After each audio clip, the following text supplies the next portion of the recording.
sleeping stories.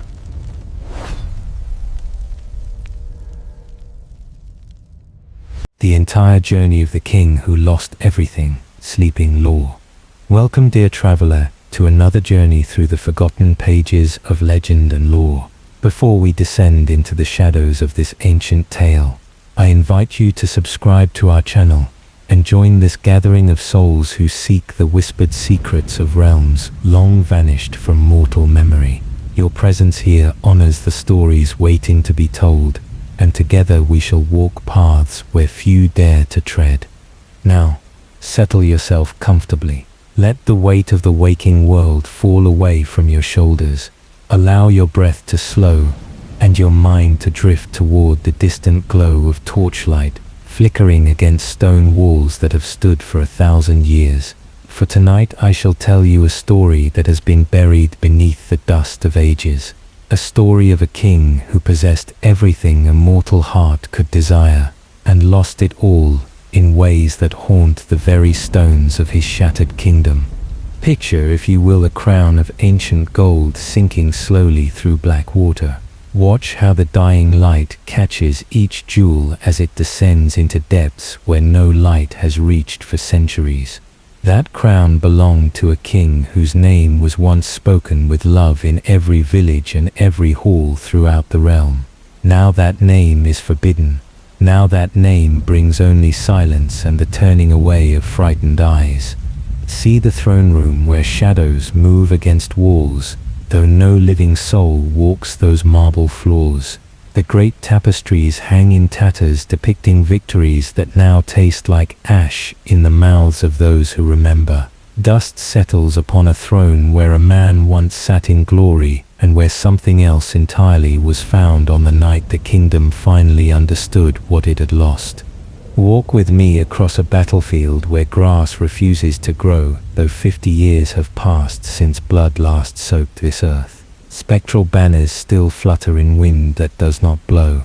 Armor rusts in formations that speak of soldiers who never retreated and never surrendered and never rose again. This field has a name that mothers use to frighten children into obedience.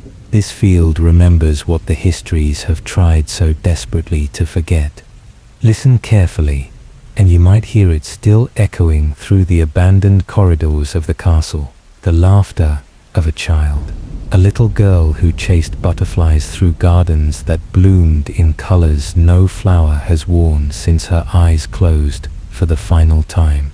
Her laughter rises and rises, and then stops with a suddenness that leaves the silence screaming. Look upon the hands of a king. Once those hands wielded a sword that carved a kingdom from wilderness and chaos. Once those hands signed treaties that brought peace to generations. Now those hands tremble as they reach toward a portrait that hangs crooked and faded upon a wall. The face in that portrait belonged to a queen whose beauty was sung of in ballads across 7 nations. The king traces the painted lines of her face as though touch alone might bring warmth back to colors that have grown cold with years of grief. They say he died upon his throne.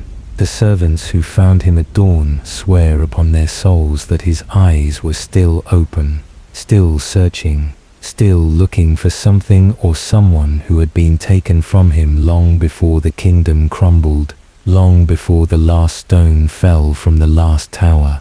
Long before hope itself abandoned these lands and left only the howling of wind through empty streets. But here is what the histories do not tell you. Here is what the scholars dare not write, and the bards refuse to sing. The king did not lose his kingdom to war. He did not lose his family to plague or treachery, or the simple cruelty of time. Something far older and far more patient came for everything he loved. Something that had been waiting since before the first stone of his castle was laid. Something that whispered promises in the dark and demanded payment in flesh and soul and legacy. This is the tale of a crown that became a curse. This is the chronicle of a father who walked into forbidden darkness to save his children and discovered that some prices cannot be paid without losing everything that makes payment worthwhile. This is the tragedy of a love so fierce that it burned through the barriers between the mortal world and realms where ancient things hunger for what only human hearts can provide. Come with me now into the deep places of memory and myth. Come with me to a kingdom that gleamed like silver in morning light before the shadows learned its name. Come with me to the beginning when a king stood tall and proud and beloved and had not yet learned the most terrible truth that any ruler must face.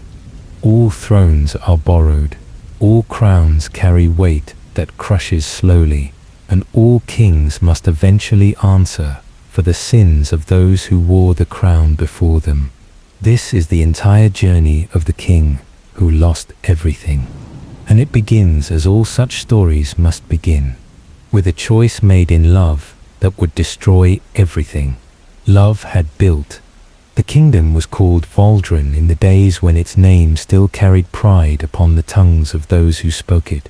It rose from the heart of a vast continent where mountains cradled fertile valleys and rivers carved paths of silver through forests so ancient that the trees remembered the footsteps of gods. From the northern peaks where snow never melted to the southern shores where warm tides lapped against white sand, the realm of Waldron stretched in glory, unmatched by any kingdom of that age, or any age since.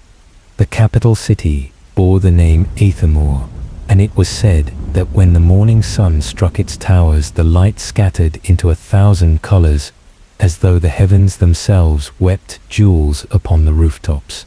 White stone quarried from sacred mountains formed the walls and spires of that great city. Every street was paved with care, and every fountain sang with water drawn from springs blessed by priests of the old faith. Gardens bloomed in courtyards throughout the city, and the scent of jasmine and rose drifted through windows where children slept in peace, knowing that strong walls and a just king protected their dreams. At the heart of Aethermore stood the castle of the Waldron kings. 5 generations had added to its magnificence until it rose like a mountain made by mortal hands. The throne room alone could hold 1,000 souls beneath a ceiling painted with the deeds of heroes and the blessings of forgotten gods. Pillars of marble veined with gold supported galleries where nobles once gathered to witness the wisdom of their sovereign. The throne itself was carved from a single block of obsidian brought from the volcanic islands beyond the eastern sea, and it gleamed with a darkness that seemed to drink the light of the torches that burned eternally in their silver sconces. This was the seat of power, where Aldric of House Waldron ruled as the 5th king of his line. He was tall in the manner of his ancestors, with shoulders broad enough to bear the weight of armor through long campaigns and hands strong enough to grip a sword from dawn until dusk without faltering. His hair had been dark as raven wings in his youth, though silver now traced paths through it like the first frost upon autumn fields. His eyes were the grey of storm clouds, and within them burned an intelligence that missed nothing and a compassion that tempered justice with mercy. When he walked among his people, they did not cower or fall silent with fear. They called his name and reached for his hands and brought their children forward to receive his blessing. He remembered their faces. He knew their troubles. He carried their hopes as though they were his own. The queen who sat beside him was called Elara, and her beauty was the sort that inspired not merely desire, but devotion. Her hair fell in waves of chestnut and gold, and her eyes held the green of spring leaves touched by morning light. She had come from a kingdom across the mountains as a bride of political necessity, but love had grown between her and Aldric like vines around ancient stone until none could remember a time when they were not intertwined. She bore him 3 children, and in the bearing and raising of them she proved herself not merely beautiful, but wise and fierce and tender in equal measure. The eldest child was a son named Cassian, who had seen 17 summers, and who carried himself already with the bearing of a king in waiting. He had his father's strength and his mother's gentle heart, and the people loved him for both. The second child was a daughter called Sarah, who had seen 12 summers, and who laughed more freely than any child in the kingdom. She collected injured birds, and gave names to every horse in the royal stables, and believed with absolute certainty that her father could defeat any monster in any story ever told. The youngest was a son named Edrin, who had seen only 8 summers, and who followed his brother everywhere with worship in his wide grey eyes. This was the family that sat at the center of Aldrin's golden age. This was the love that held the kingdom together more surely than any army or any wall. But even in those bright days, shadows moved at the edges of sight. There was an advisor who served the king, as he had served the king's father and grandfather before. His name was Malakar, and his age was a matter of quiet speculation throughout the court. His hair was white as bone, and his face was lined with years beyond counting. Yet his eyes remained sharp as broken glass, and his mind moved with a swiftness that shamed men half his apparent age. He carried a staff of black wood, crowned with a crystal that sometimes flickered within a light, and he wore robes of deep purple that whispered against stone floors as he walked the corridors of the castle at hours when honest men slept. The king trusted him for the wisdom he offered, and the secrets he kept, and the dangers he had helped navigate through 3 generations of rule. Whether that trust was deserved would only become clear when trusting him was no longer possible. There was also a captain of the royal guard, whose name was Brennan, and whose loyalty to the king was forged in the fires of a war fought 15 years past. He had taken a blade meant for Aldric and carried the scar across his chest as a reminder of the debt between them. He was not a man of many words, but the words he spoke carried weight, and the sword at his hip had never failed to answer when duty called. He watched the advisor with eyes that trusted nothing, and he kept his concerns to himself, because a captain does not question those above his station, even when questioning might be the wiser course. And there was a court historian whose name was Veran, and who had spent 40 years recording the deeds of kings and the movements of armies and the slow turnings of power throughout the realm. His chambers overflowed with scrolls and bound volumes and fragments of documents so old that touching them required gloves of silk and prayers of preservation. He knew things that others had forgotten. He suspected things that others refused to believe. And in the final days of the kingdom he would prove to be the only voice willing to speak truths that everyone else had buried beneath comfortable lies. These were the souls whose paths would intertwine with the king's descent into darkness. These were the witnesses to a tragedy that would reshape the very nature of the realm. But on the day our story truly begins, none of them knew what was coming. The sun rose over Aethermore, as it had risen for 1,000 years. The fountains sang their endless songs, children played in streets that knew no fear, and lovers walked in gardens that would soon become graves. King Aldric stood upon the balcony of his private chambers and watched his kingdom wake beneath the golden light of morning. His queen stood beside him, and her hand rested in his as naturally as breath follows breath. Below them, in the courtyard, their children's laughter rose like music. He did not know that this was one of the last mornings of peace his heart would ever hold. He did not know that something ancient had already turned its attention toward his bloodline. He did not know that the very stones beneath his feet remembered oaths sworn by his ancestors in desperation and darkness. Oaths that had been forgotten by mortal minds, but not by the things to which they had been made. The king smiled at his queen and spoke of small matters, the weather and the harvest and the delegation arriving from the southern provinces. She laughed at something he said, and the sound of her laughter was a treasure he did not yet know to cherish with the desperate grip of a man watching everything slip away. That morning passed into afternoon, An afternoon faded into evening, and the stars emerged above Aethermore as they had emerged since the beginning of time. And in the space between one heartbeat and the next, everything began to change. It came first as whispers among the servants. A child in the lower city had fallen into a sleep from which no shaking or shouting could wake him. The healers were called, and they examined the boy with all their arts and all their knowledge, and they departed with troubled faces and no answers. By the next morning, 3 more children had succumbed to the same strange slumber. By the week's end, the number had grown to dozens.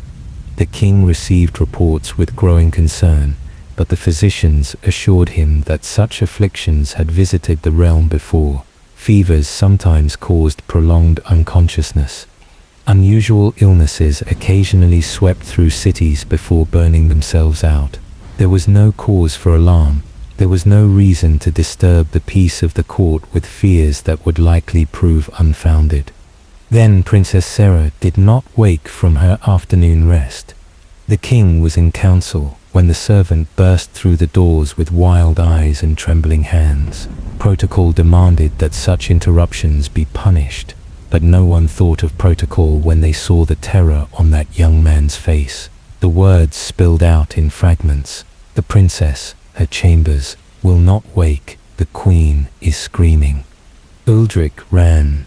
The great king of Valdren ran through his own corridors like a common man fleeing a fire.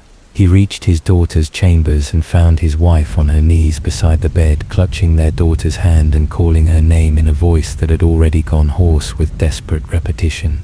Sarah lay still upon silk sheets, with her chestnut hair spread across the pillow like a halo of autumn leaves. Her chest rose and fell with breath that seemed too shallow. Her eyes moved beneath closed lids as though she watched something in dreams that none could see. Her lips sometimes trembled as if she wished to speak, but no sound emerged. She was alive. She was present, and yet she was utterly unreachable. Every healer in the city was summoned. Every priest of every faith was called to offer prayers and blessings and rituals of awakening.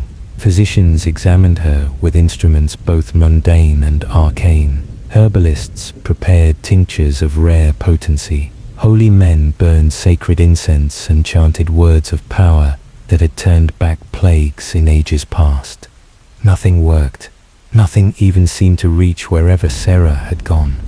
Within 3 days, young Edrin followed his sister into the endless sleep.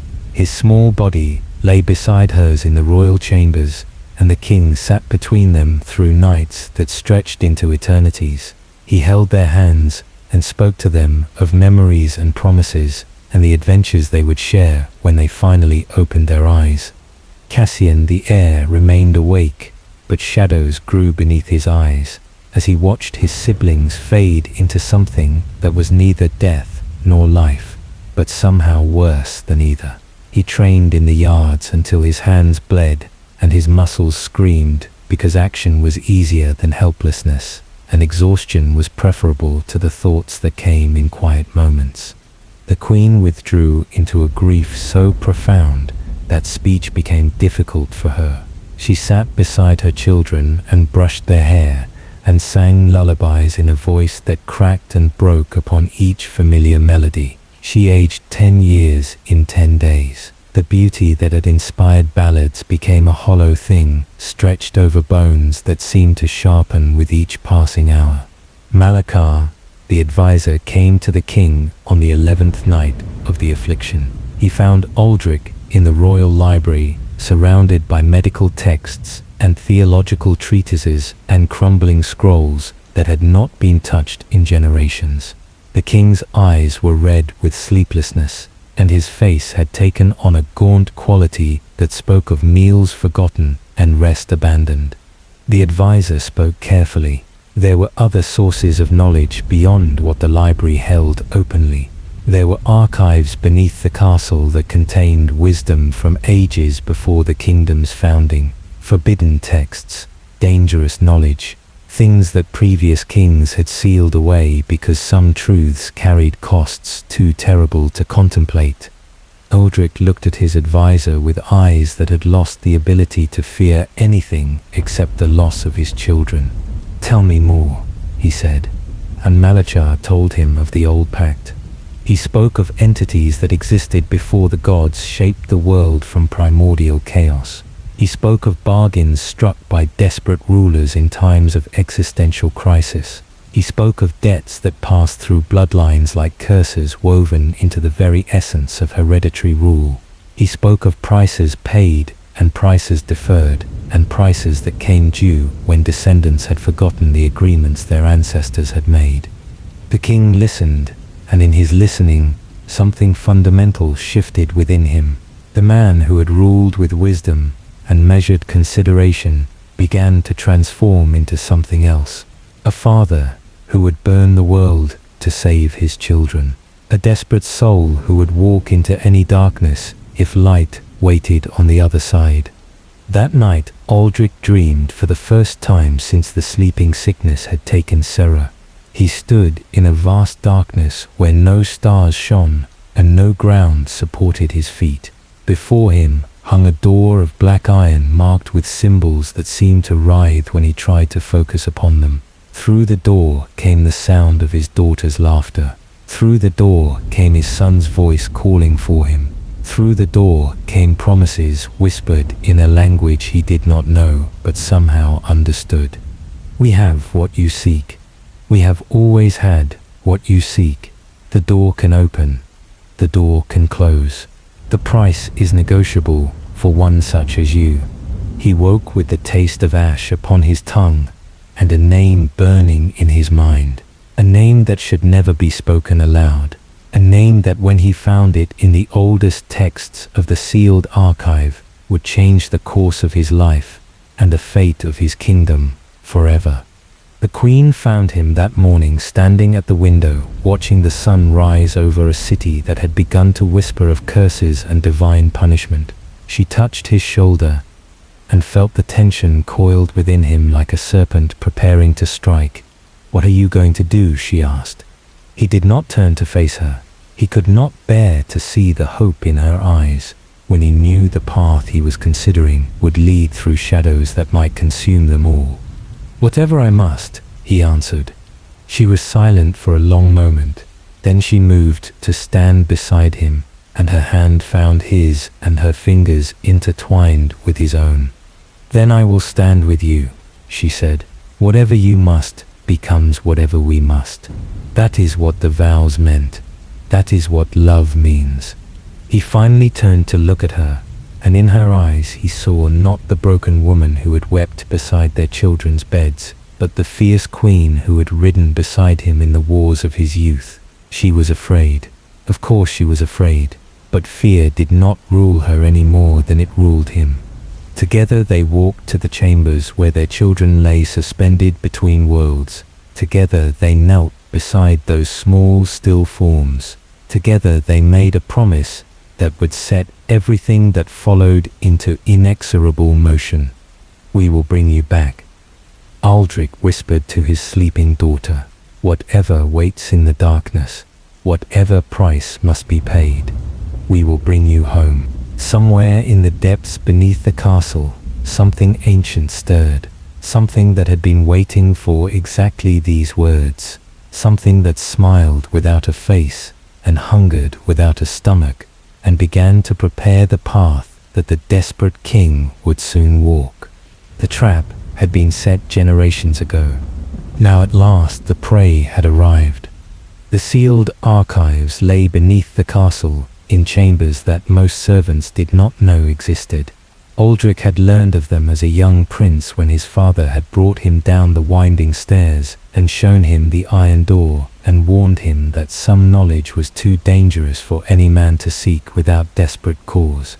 Now desperate cause had found him. Malachar led the way with his staff, casting pale light against walls that sweated moisture, despite the dryness of the season above. Behind him walked the king with a torch in one hand, and the other resting upon the hilt of his sword from pure habit. Captain Brennan followed with 2 of his most trusted guards, though what swords could do against the enemies they might find in forbidden archives, none could say. Last came a young woman named Lorelei, who served as the court's most gifted mage. She had studied the arcane arts since childhood, and possessed a talent that her teachers called unprecedented.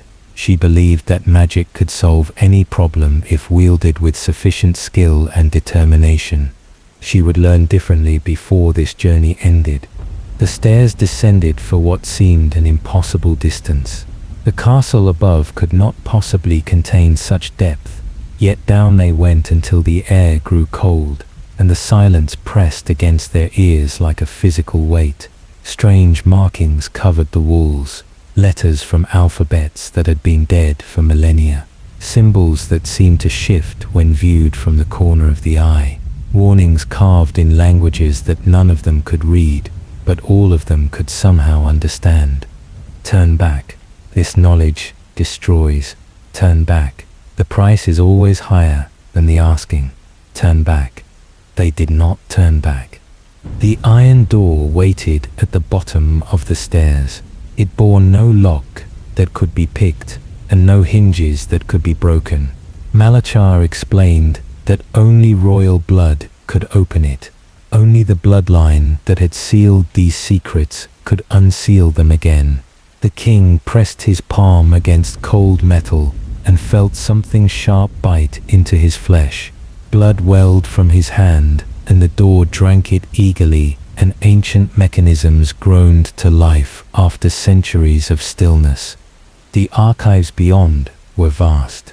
Shelves stretched into darkness, holding texts bound in leather and skin, and materials that looked disturbingly organic. Scrolls yellowed with age stood in cases of crystallized time that preserved them against decay. Tables held artifacts of unknown purpose covered in dust that seemed to reform moments after being disturbed. The air smelled of old paper and older secrets, and something else beneath those scents. Something that reminded Aldric of the taste in his mouth when he woke from the dream of the black iron door.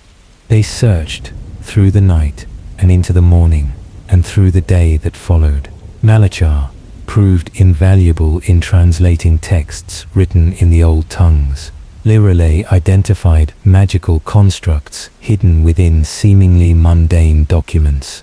Brennan watched the shadows with a hand on his sword and a prayer on his lips. The king read until his eyes burned and his head pounded, and the words began to blur together into rivers of incomprehensible meaning.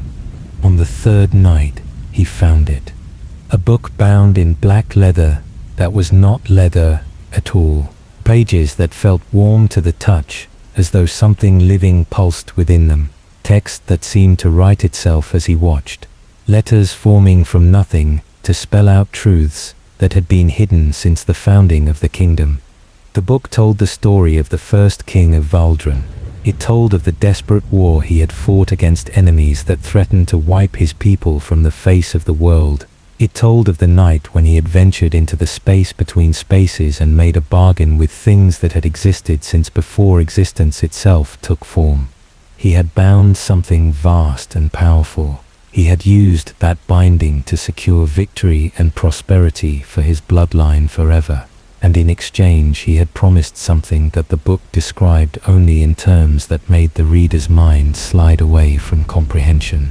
The debt comes due in the 7th generation. The collectors will come. The price will be paid. This is the covenant. This is the law. This cannot be broken, only satisfied.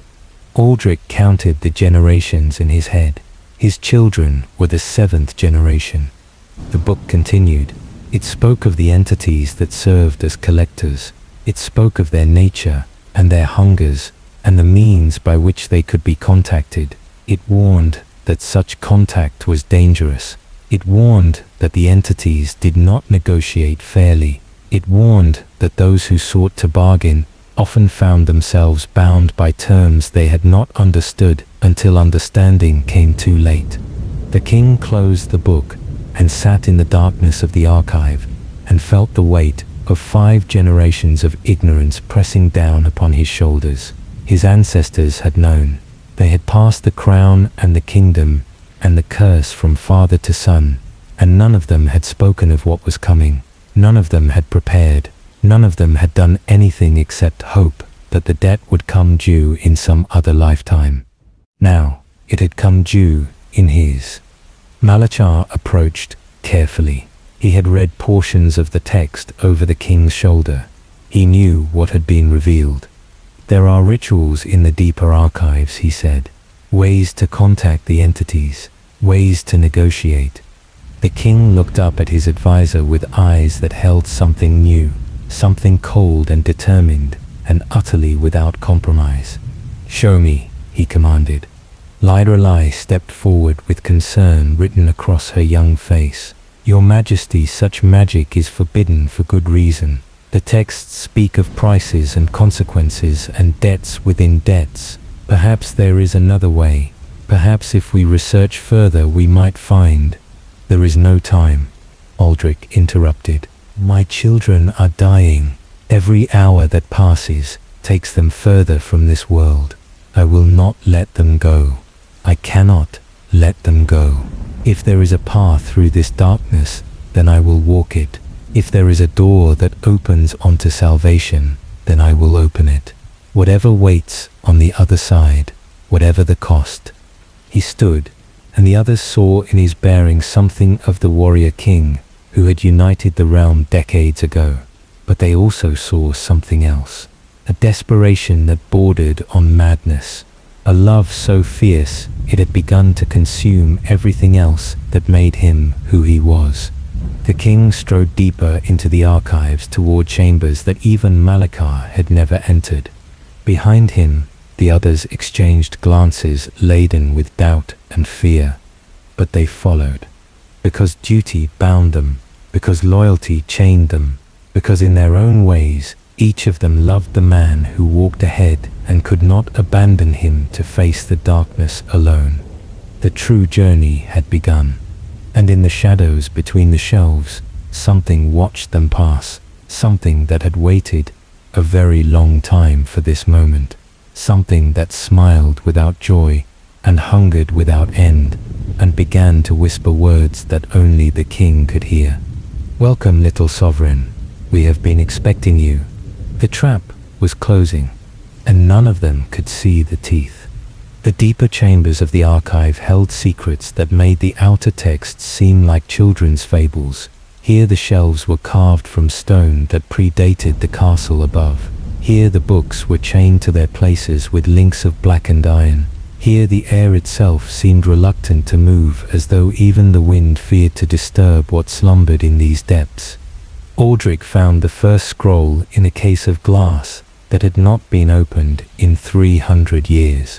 The seal bore the mark of his ancestor, the third king of Voldran. The wax crumbled at his touch, and the parchment within unrolled to reveal text written in a hand that trembled with what might have been fear or excitement or madness. The scroll spoke of contact. The third king had attempted to communicate with the entities his grandfather had bargained with. He had sought to understand the nature of the covenant. He had learned things that drove him to seal these archives and forbid any future king from entering.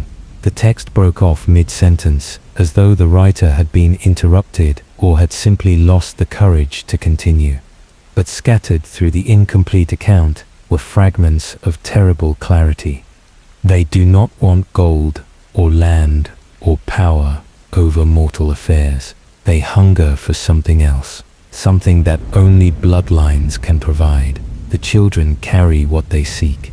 The children have always been the true currency of the pact.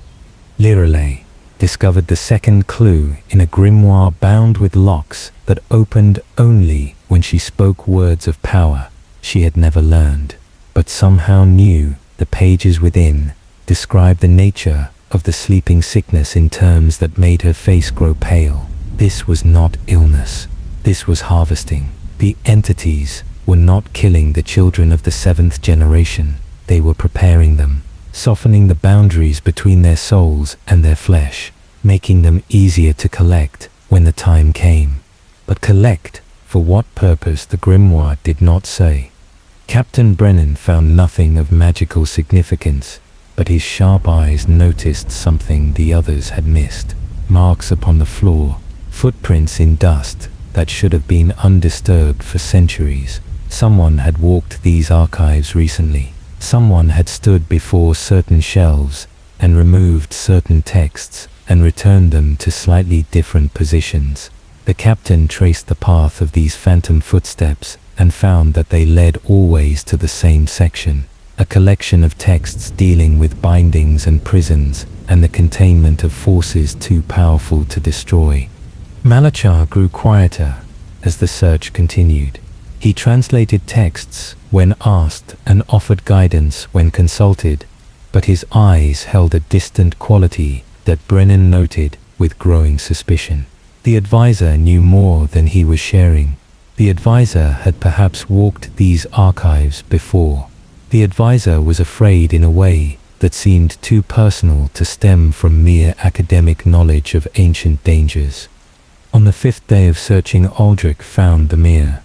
It stood in an alcove hidden behind a shelf that swung aside when he pressed a stone marked with the royal seal. The frame was silver tarnished black with age, and the glass within reflected nothing at all. No light, no image, no hint of the torch the king held before it.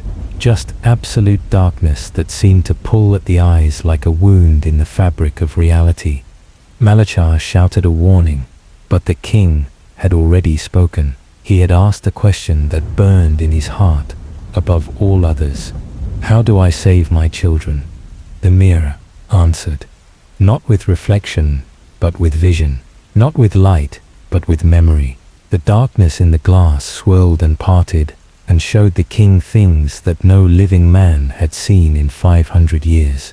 He saw the first king of Valdrin kneeling in a place that was not a place.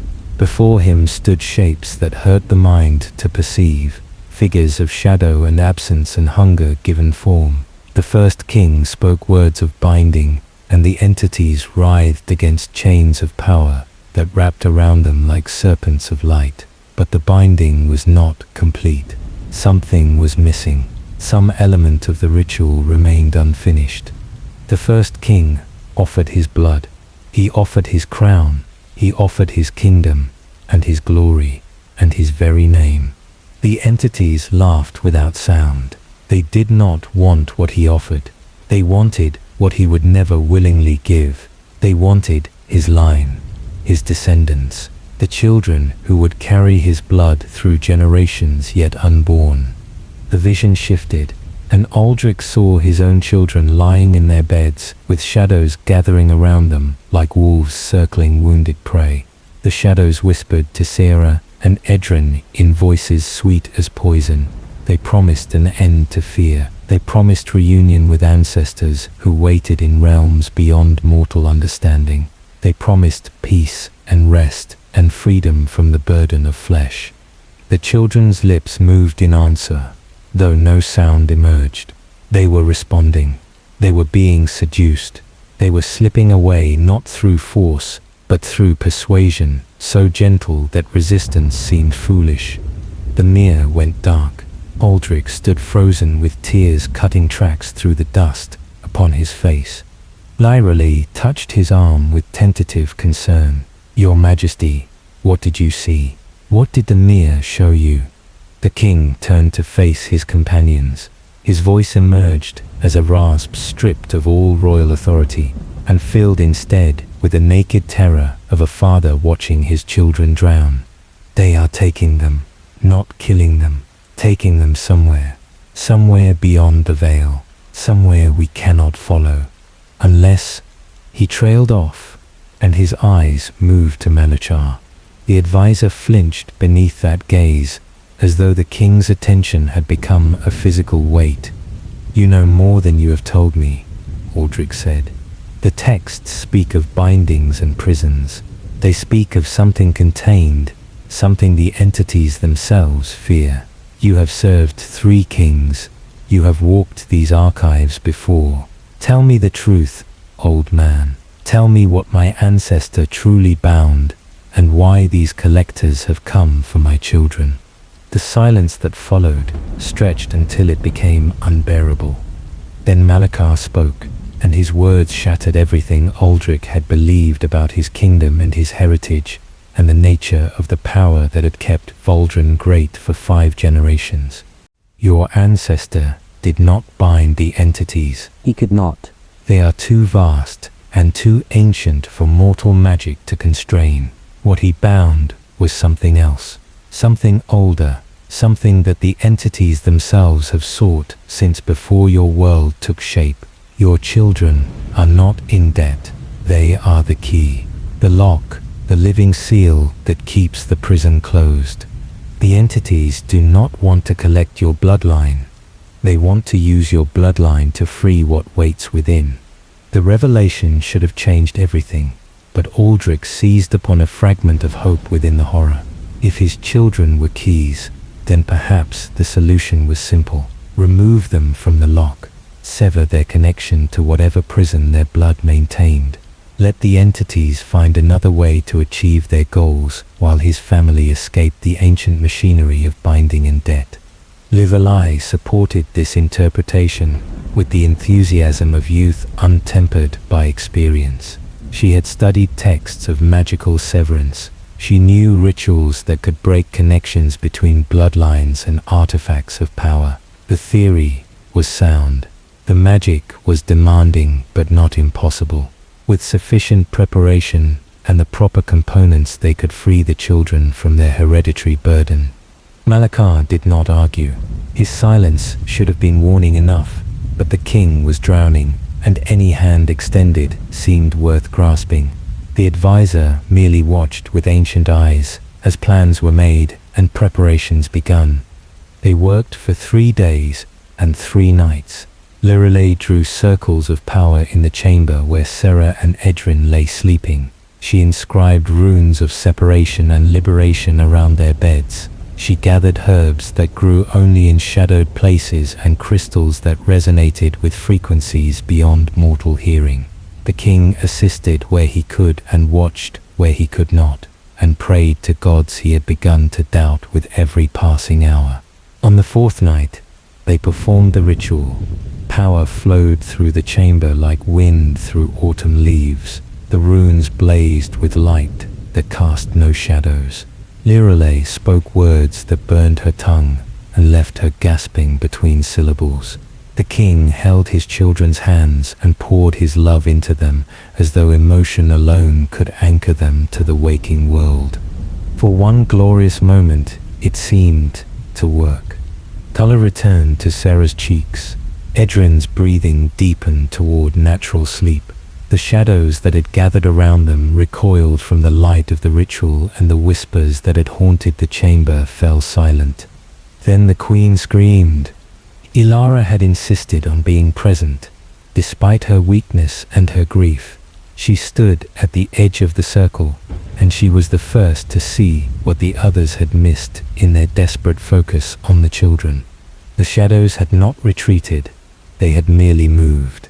They swirled now around the queen herself, coiling up her legs and wrapping around her waist and reaching toward her face with fingers of absolute darkness. The ritual had not freed the children. It had merely transferred the connection. The blood of Valdrin flowed in Ilara's veins through her marriage and the children she had borne. The entities could not be cheated. They simply found another anchor, another key, another path to what they sought. Ilara collapsed before anyone could reach her. Her eyes remained open, but they saw nothing of the world around her. She had fallen into the same sleep that held her children. 3 keys now, instead of 2. 3 members of the royal family suspended between life and death, while ancient powers used their blood to pick a lock that should never be opened. Aldric gathered his wife in his arms, and the sound that escaped him was not a word, but something more primal. A howl of grief and rage and terrible understanding. He had tried to save his children, and instead had condemned their mother. He had sought to break the chains, and instead had forged new ones. Brennan moved to the king's side, but found no words of comfort. What comfort existed for a man who had just watched his desperate hope transform into deeper tragedy? Lirelei wept openly. Her faith in magic as a solution had shattered against the reality of forces beyond her comprehension. She had done everything correctly. The ritual had functioned exactly as designed, but the entities operated on a level that rendered mortal magic irrelevant. They were not bound by rules that mages understood. They simply adapted and overcame and continued their patient harvest. Only Malachar remained composed, and his composure was itself a kind of horror. "I tried to warn you," he said softly. "They do not negotiate fairly.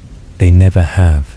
Every path that seems to lead away from them leads only deeper into their design. Your ancestor learned this truth too late. Your father suspected it and chose to forget. Now you have learned it through loss that cannot be undone." The king looked up from his wife's still face. His eyes held something new, something that had been growing since the first night in the archives, but now bloomed into full and terrible flower. "Then there is no escape," he said. "No ritual, no severance, no clever solution that lets us walk away whole." Malachar shook his head slowly. "The pact must be satisfied or broken. There is no third option." "Then tell me how to break it. Tell me how to shatter the covenant my ancestor made. Tell me how to destroy these collectors and free my family from their hunger." The advisor was silent for a long moment. When he spoke, his voice carried weight that seemed to press against the walls of the chamber.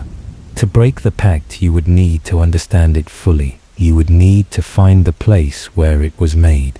You would need to confront the entities directly and learn the true terms of the original agreement. And you would need power. Power that mortals are not meant to wield. Power that comes with costs you cannot imagine." "Where Aldric demanded, the hollow throne, beyond the borders of your kingdom, in the waste places where reality grows thin, that is where your ancestor knelt. That is where the binding was made. That is where answers wait for those mad enough or desperate enough to seek them." The king rose with his wife cradled in his arms. He carried her to the bed beside their children and laid her down with a gentleness that belied the fury building in his heart. "Then that is where I will go," he said. "Prepare what is needed. We leave at dawn." No one argued. No one suggested alternatives. No one pretended that wisdom had any place in what was to come. The first false hope had died. The true journey into darkness was about to begin. They rode from Aethermore as the sun bled red across the eastern horizon. The king had left his crown behind. He wore instead the armor of his youth, tarnished with years, but still strong enough to turn a blade.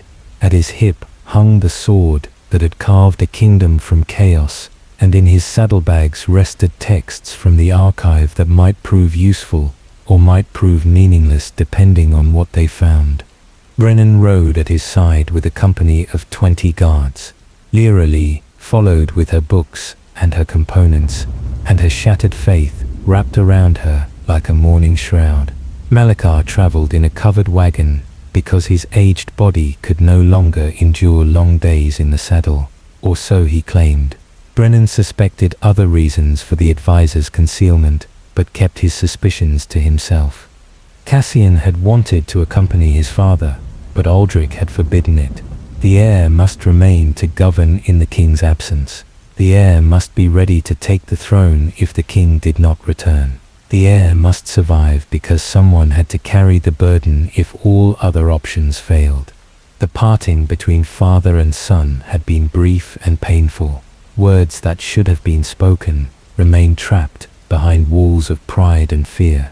Cassian watched from the castle gates until the company vanished over the horizon, and the servants who saw his face whispered that the young prince had aged a decade in a single morning.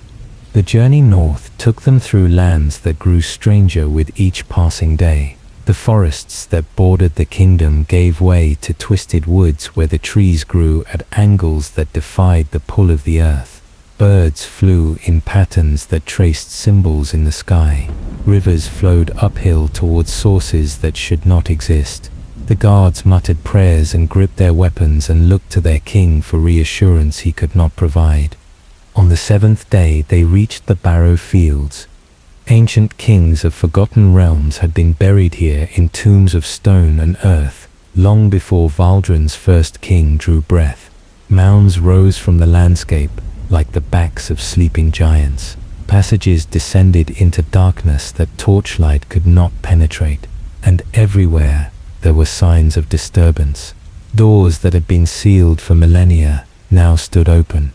Earth that should have remained undisturbed showed marks of recent excavation. Something had been moving through these barrows. Something had been searching. Malachar emerged from his wagon and stood surveying the field with eyes that held recognition. He had been here before, perhaps many times before. The advisor's secrets continued to multiply faster than answers could accumulate. They camped at the edge of the barrows as night fell. The guards built fires and established watches and tried to ignore the sounds that drifted from the open tombs. Sounds that might have been wind through ancient passages, or might have been voices speaking in languages that had been dead for 3,000 years. Aldric sat apart from the others and watched the stars emerge above the corrupted landscape. The constellations were wrong here. Patterns he had known since childhood had shifted into configurations that told stories he could not read. The sky itself seemed to be watching him with cold and patient attention. Lorelei approached and settled beside him without speaking. For a long while, they simply sat together in the darkness, two souls bound by circumstance and tragedy, two seekers of impossible answers in a world that offered only impossible questions. Finally, the young mage spoke. "Your Majesty, I must confess something. When I joined the court, I believed that magic was a tool, a force to be mastered and wielded according to the will of the practitioner. I believed that sufficient knowledge and sufficient power could overcome any obstacle." She paused, and her next words came slowly, as though each one cost her something precious. "I was wrong. What we face is not a problem to be solved through cleverness. These entities, this pact, the things that stir in darkness beyond our understanding, they operate according to laws that we cannot comprehend, let alone manipulate. I do not know if we can succeed. I do not know if success is even possible." Aldric nodded slowly. His voice when he answered was gentle, despite the weight pressing upon him. "You speak truth. I have felt the same doubts. Every step we take seems to lead us deeper into a maze designed by minds that think in centuries and plan in millennia. We are insects to them, brief sparks of consciousness flickering against an eternal night." "Then why continue?" Lorelei asked. "Why not return to the castle and spend what time remains with your family? Why walk willingly into the darkness when the darkness will come for you regardless?" The king was silent for a long moment. When he spoke, his words carried the cadence of something he had considered deeply, something he had wrestled with through sleepless nights and desperate prayers. "Because surrender is not the same as defeat. If I return now, I return as a man who accepted the consumption of his family without resistance. My children would spend eternity knowing their father abandoned them to darkness. My wife would fade into whatever realm awaits her without the comfort of knowing I tried everything. I cannot change what will happen, but I can change how I face it. I can give my family the gift of a father who walked into hell for them, even if hell swallows me whole." Lorelei wiped tears from her cheeks. The king's words had touched something within her that had grown cold in the aftermath of the failed ritual. Hope, perhaps, or purpose. or simply the stubborn human refusal to accept that love means nothing against the mathematics of cosmic power. They sat together until the fires burned low, and the guards changed watch, and the sounds from the barrows faded into silence that was somehow worse than noise. The next morning they descended into the largest of the open tombs. What they found within would change everything they believed about the history of their world. The tomb belonged to a king who had ruled these lands 5,000 years before the founding of Valdren. The carvings on the walls told stories of prosperity and peace, but deeper within those carvings changed. They depicted the same prosperity crumbling. They showed the same king kneeling before shapes of shadow and absence. They revealed the same bargain, the same pact, the same entities offering salvation at prices that seemed reasonable until the collectors came. This kingdom had fallen. This bloodline had been consumed. This king had made the same choices Aldric's ancestor had made, and had discovered the same terrible truth. There was no escape. There was no clever solution. There was only the pact, and the price, and the endless hunger of things that had been feeding on mortal hope since before mortals learned to hope at all. But carved into the deepest chamber was something else, a warning and a promise combined, words that the ancient king had left for whoever might follow his path. The prison holds what they fear. The bound one waits. The key can lock or unlock. Choose wisely. Choose freely. Choose knowing that either choice carries costs beyond reckoning. Aldric traced the ancient letters with trembling fingers. The bound one.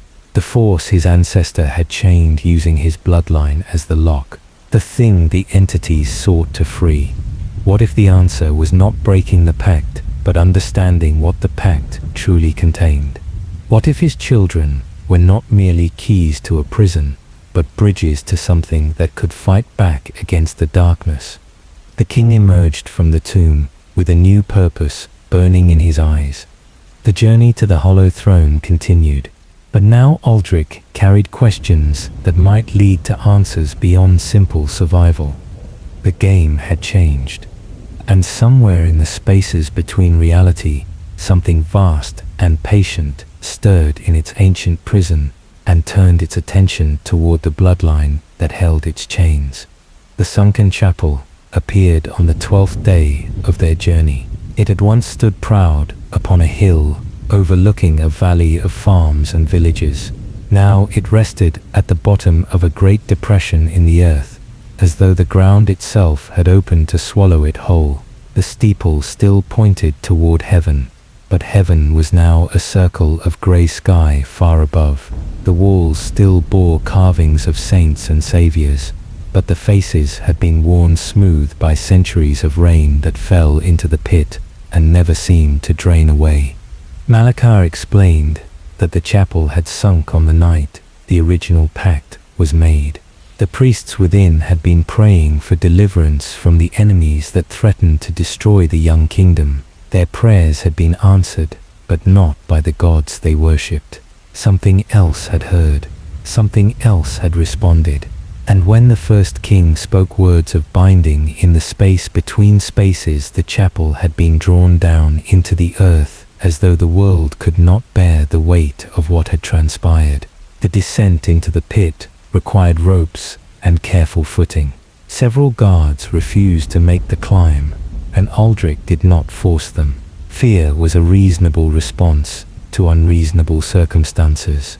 Those who remained were either brave beyond measure or desperate beyond reason. Perhaps there was no difference between the two. Inside the chapel, the air hung thick and cold and wet. Pews rotted in rows facing an altar that had cracked down the center. Holy texts lay scattered across the floor, their pages bloated with moisture and covered in mold that seemed to pulse with faint luminescence. The prayers carved into the walls had been answered by the wrong things, and those wrong things had left marks of their presence everywhere. The eye could see. Lawilai found the first of the ancient testimonies in a side chamber where priests had once prepared for services, a journal preserved in a case of lead and glass.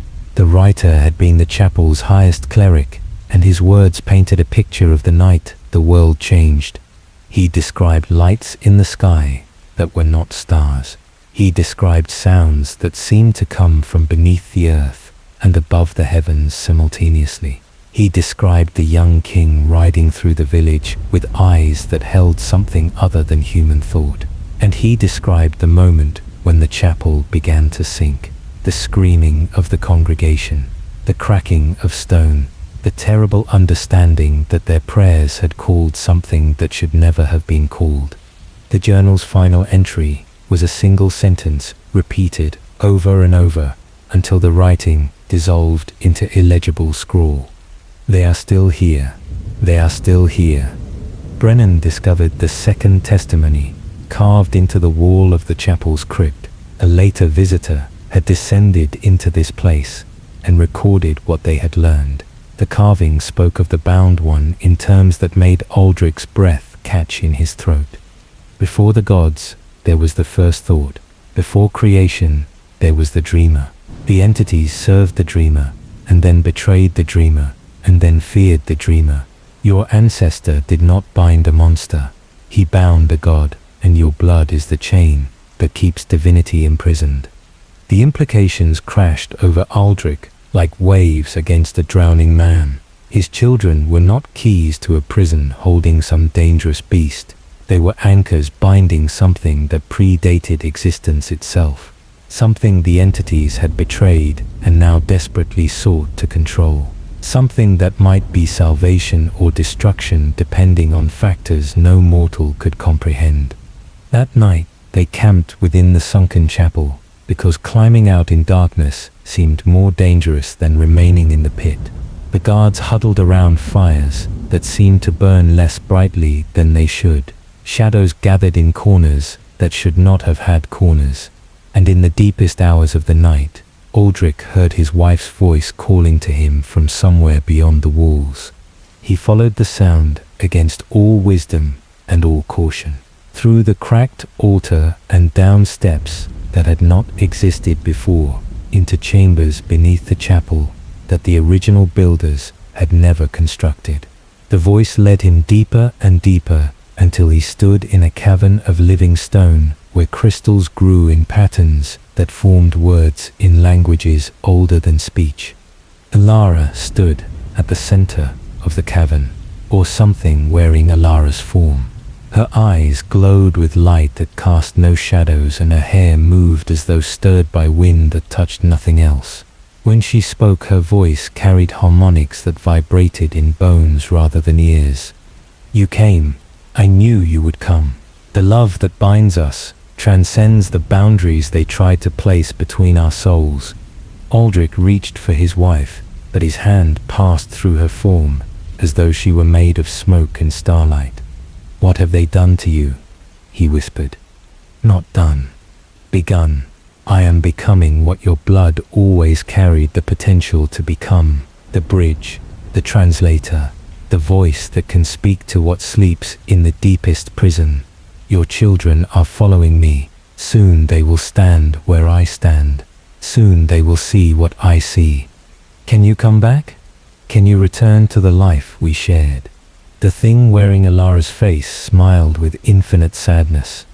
That life ended when the collectors came, but another life waits, a larger life, a life beyond the small concerns of crowns and kingdoms.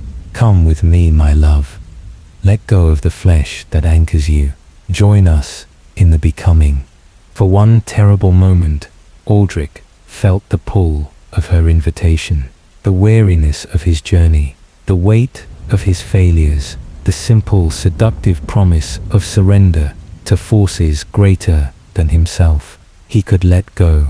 He could follow his wife into whatever realm she now inhabited. He could stop fighting against currents too strong for any mortal to resist.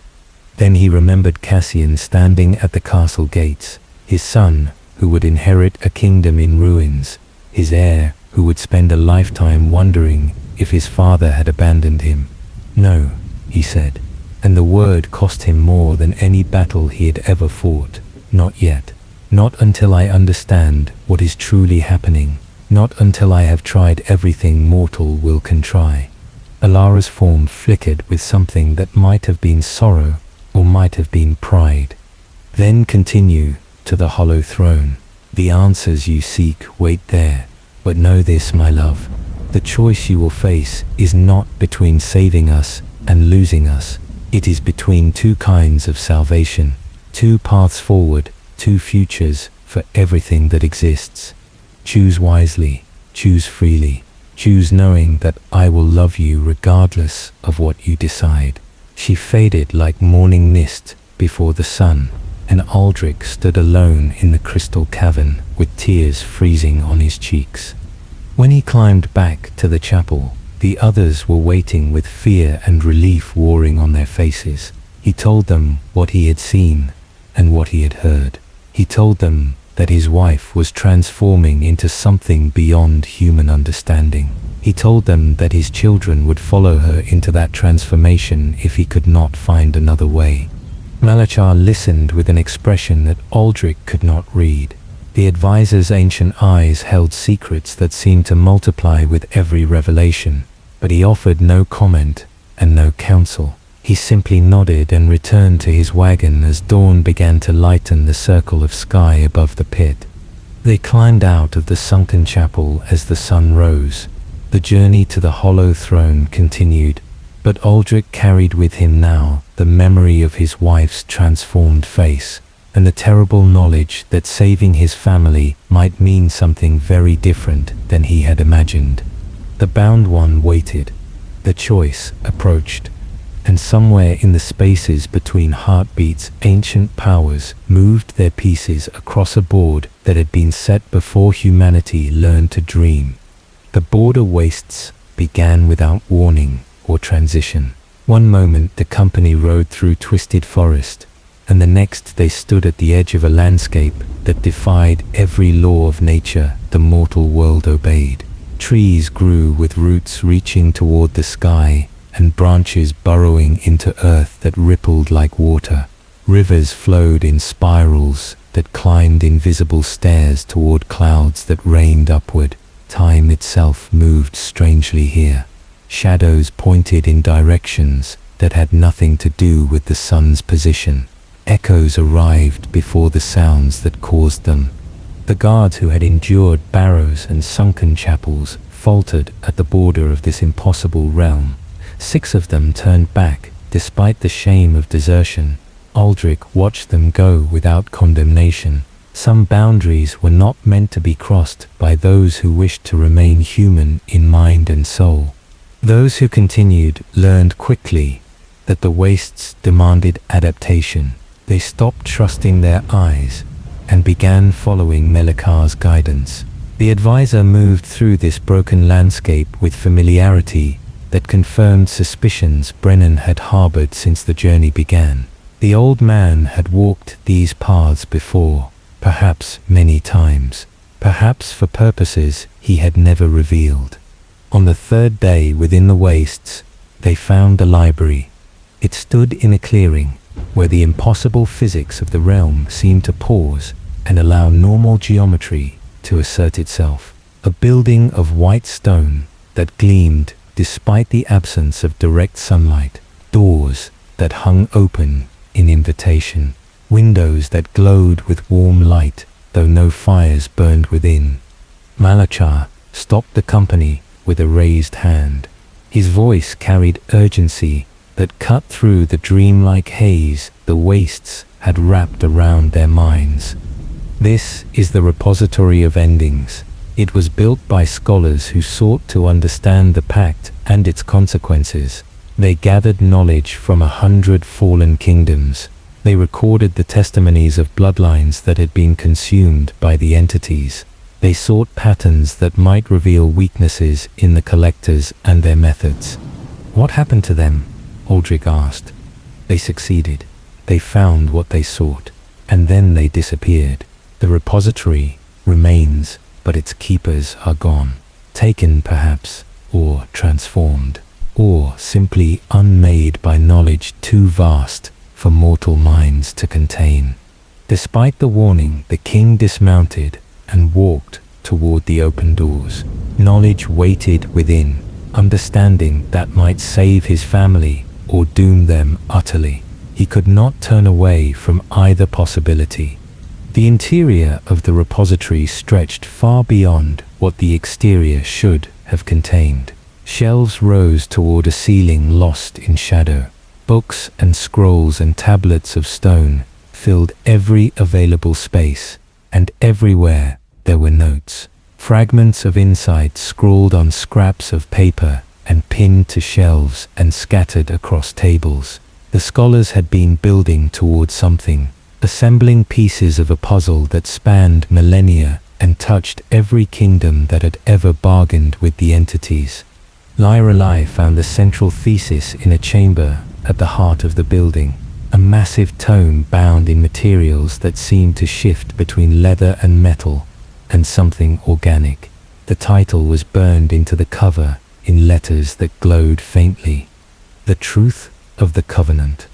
She brought the book to Aldric, and together they read words that shattered everything they had believed about the pact and its purpose. The entities did not create the covenant. They inherited it. Long before the first human kingdom rose from mud and ambition, something else had bound the dreamer, something older than the entities themselves. The original binding required anchors in the physical world, living chains that could hold divinity in slumber. The entities were tasked with maintaining these chains, with ensuring that the bloodlines continued, with harvesting and replacing the anchors when they grew too weak to serve their purpose. But over ages beyond counting, the entities had grown corrupt. They had begun to see the anchors not as sacred duties, but as sources of power to be exploited. They siphoned energy from the bloodlines. They manipulated kingdoms to produce stronger anchors. They turned a responsibility into a feast. And now they wanted more. The scholars had discovered that the entities no longer wished to maintain the prison. They wanted to open it. They wanted to free the dreamer and bind it to their will. They believed they could control divinity itself if only they could break the chains their predecessors had forged. The children of the 7th generation were special. The bloodlines had been cultivated for 500 years to produce anchors of unprecedented strength, strong enough to hold the dreamer in perfect slumber, or strong enough to be broken in ways that would shatter the prison entirely. The choice the entities offered was always the same: surrender the anchors willingly and watch them be consumed in controlled fashion, or resist and watch them be broken in ways that would unleash forces beyond imagination. Either way, the entities won. Either way, the bloodlines ended. Either way, humanity served purposes it had never understood and could never escape. But the scholars had found something else, a possibility the entities had overlooked or deliberately concealed. The dreamer was not unconscious. It was not unaware of what transpired around its prison.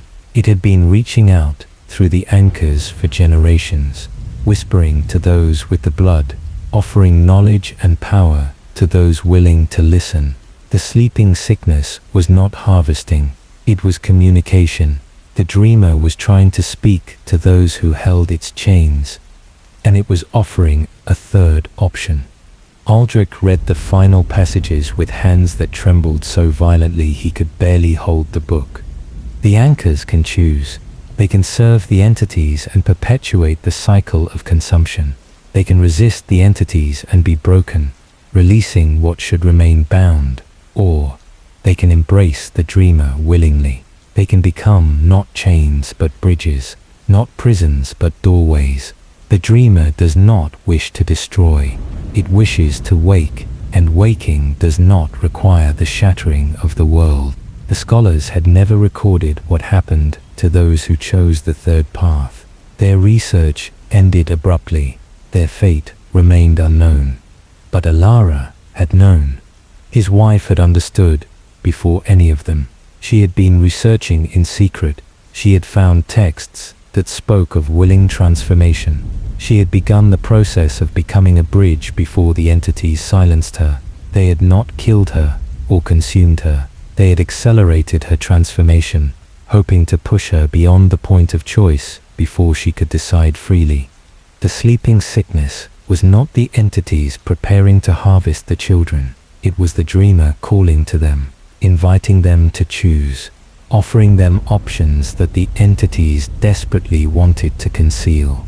Aldric closed the book and stood in the silent repository surrounded by the accumulated wisdom of scholars who had paid the ultimate price for understanding.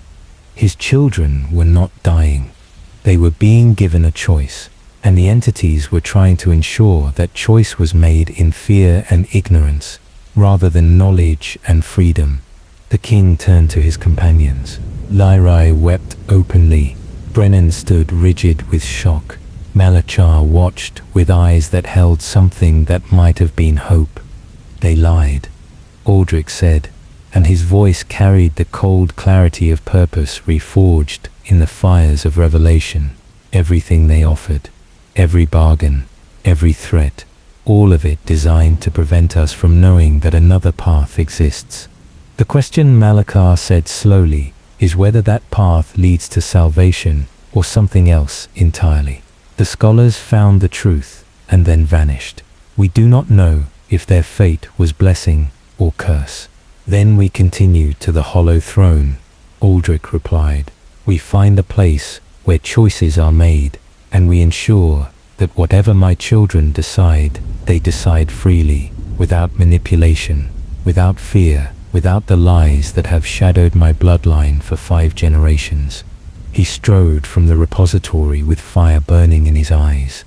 The others followed, and somewhere in the depths of an ancient prison, something vast and patient stirred with what might have been hope. The anchor approached, the bridge approached, the one who could finally break the cycle of corruption and consumption approached.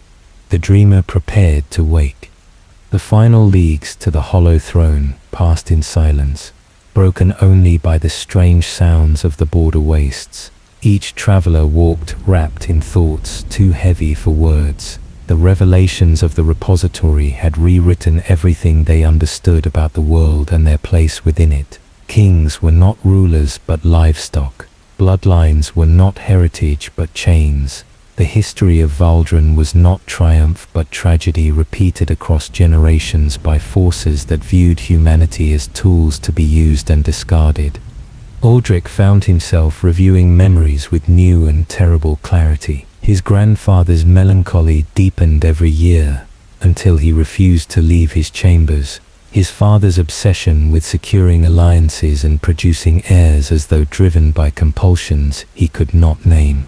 The advisors who appeared at critical moments with guidance that seemed wise but always served to strengthen the bloodline in ways that now revealed sinister purpose. Everything had been managed. Every choice had been shaped. Her free will was an illusion maintained by entities who understood that willing sacrifices held more power than those taken by force. Malachar walked beside the king as the impossible landscape gradually gave way to something even stranger. A valley that seemed carved from solidified shadow. Mountains that rose without peaks, disappearing into mists that glowed with inner light. And at the center of it all, a throne of black iron standing alone on a platform of ancient stone. The hollow throne. It was smaller than Aldric had imagined. A simple seat without ornament or grandeur, but the air around it thrummed with power that pressed against his skin like the heat of a forge. This was the place where the pact had been made, where his ancestor had knelt and spoken words that bound his bloodline to purposes beyond mortal comprehension, where the dreamer had been chained and the entities had been given their terrible charge. The company made camp at the edge of the valley. None wished to approach the throne in darkness. Whatever revelations waited there would come with the dawn or not at all. Around the fire that night, Aldric finally demanded the truth from his advisor. You have walked these paths before. You knew of the repository and the sunken chapel. You guided us through the wastes with familiarity that speaks of many journeys. Tell me, Malachar, tell me what you are and how long you have served the machinations that brought us here. The old man was silent for a long moment. The fire cast shadows across his face that seemed to move independently of the flames. When he spoke, his voice carried weight accumulated across centuries. I am older than your kingdom, older than most kingdoms that stand upon this continent. I was young when the binding was first made. I watched your ancestor kneel before the hollow throne and speak words that changed the nature of reality itself. He paused, and something that might have been shame flickered across his features. I was one of the priests who served the entities in those early days. We believed we were doing holy work, maintaining barriers between the mortal world and forces too terrible to comprehend. We thought the dreamer was a monster, a god of chaos and destruction that would unmake creation if ever it woke. The entities told us this, and we believed because believing was easier than questioning. The others listened in horrified silence. Brennan's hand rested on his sword, though what blade could threaten an immortal being none could say. Malachar continued, For 300 years I served faithfully. I helped maintain the bloodlines. I guided kings toward choices that strengthened the anchors. I watched families consumed and told myself it was necessary sacrifice for the greater good. What changed? Lirelai asked. I began to hear the dreamer. The words fell into silence so profound that even the fire seemed to pause in its crackling. At first I thought it was madness, voices in my mind that spoke of things no mortal should know, visions of possibilities that contradicted everything the entities had taught. But the voice was gentle, patient.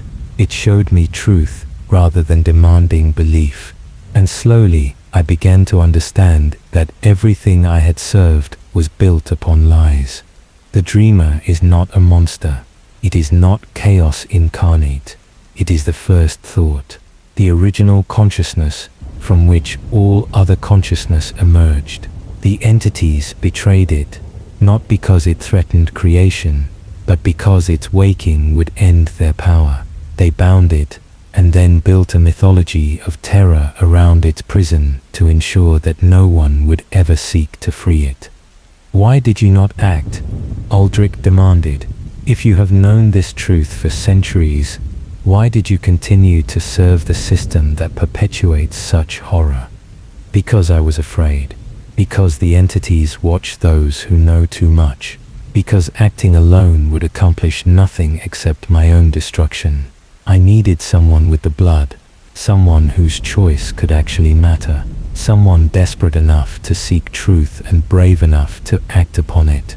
I waited for you, Aldric. For 5 generations, I watched and guided and protected your bloodline, not because the entities commanded it, but because I believed that someday a king would come who could break the cycle, a king whose love was stronger than his fear, a king who would walk into darkness, not for power, but for family. The fire crackled and sparks rose toward stars that seemed closer here than anywhere else in the mortal world. You manipulated me, Aldric said, and his voice held anger that had not yet decided whether to become rage or understanding. Yes, I manipulated circumstances to bring you to this moment, but the choices have always been yours. The love you feel for your wife and children is not something I created. The courage you have shown is not something I manufactured. I simply cleared paths and opened doors. You walked through them of your own will. Brennan spoke for the first time. How do we know this is not simply another layer of deception, another manipulation designed to guide the king toward choices that serve your purposes rather than his? Malachar smiled, and it was the smile of someone who had waited a very long time for exactly that question. You do not know. You cannot know. Trust is always a leap across an abyss of uncertainty. But consider this. The entities want Aldric to bargain with them. They want him to surrender his children in fear or resist them in anger. Either choice serves their purposes. The third path, the choice to embrace the dreamer willingly, that is the one thing they desperately wish to prevent. If I served the entities, I would be counseling surrender or defiance. Instead, I am telling you that another option exists, that your family can become something greater than anchors or sacrifices, that the dreamer offers not consumption but transformation. The captain fell silent. The logic was sound even if the speaker remained questionable. Aldric stood and walked to the edge of the firelight. The hollow throne waited in the darkness below.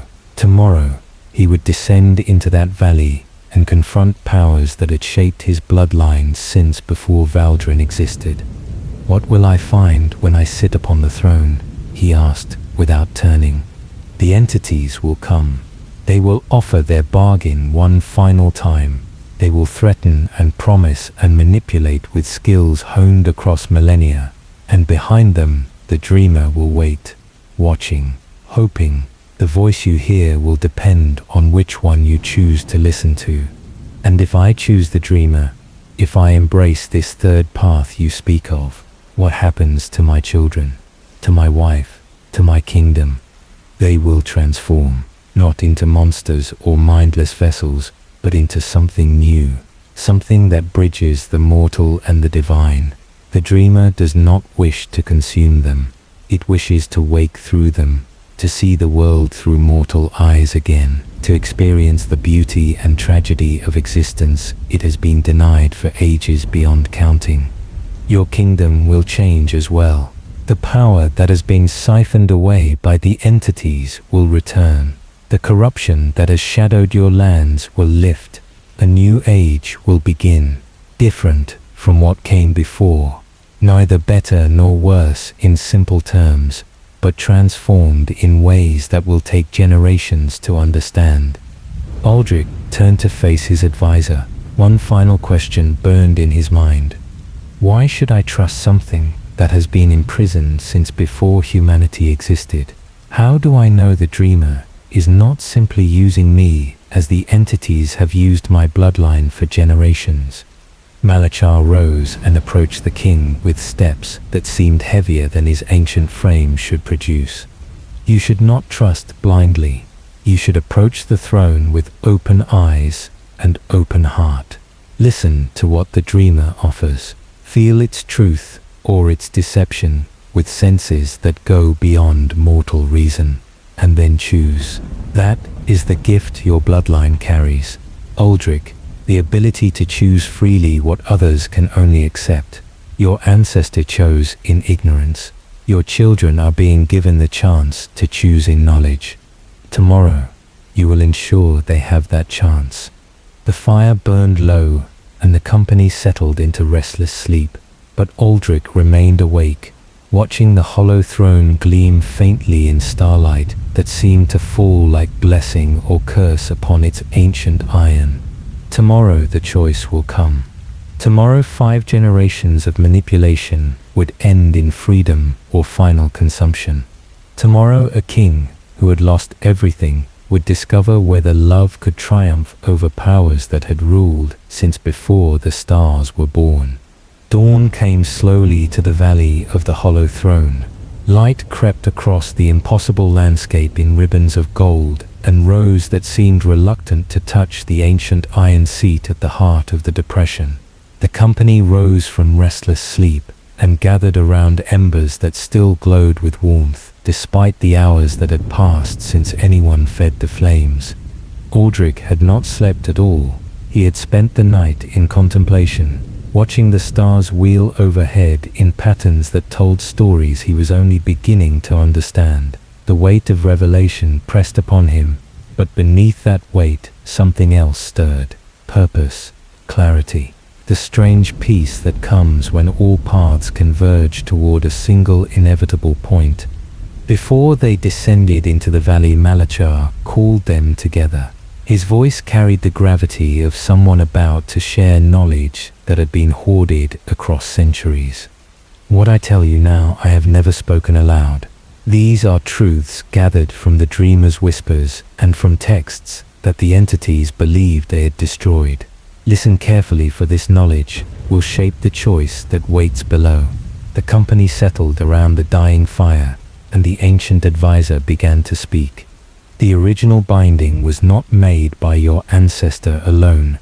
It required 3 elements working in concert: the blood which your family provided, the word which the entities themselves spoke in the language of creation, and the will which came from the dreamer itself.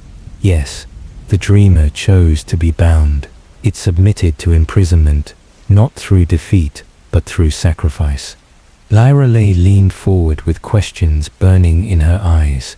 Why would a being of such power choose chains?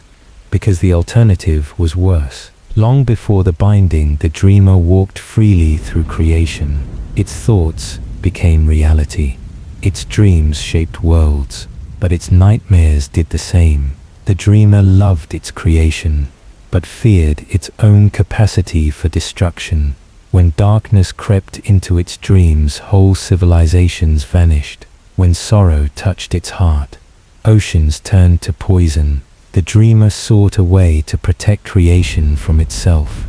Malachar paused, and his ancient eyes grew distant with memories that spanned ages. The entities were created to help. They were aspects of the dreamer's own consciousness, given independent form. They were meant to tend creation while the dreamer slept. They were meant to wake it gently when the time was right. But separation from the whole changed them.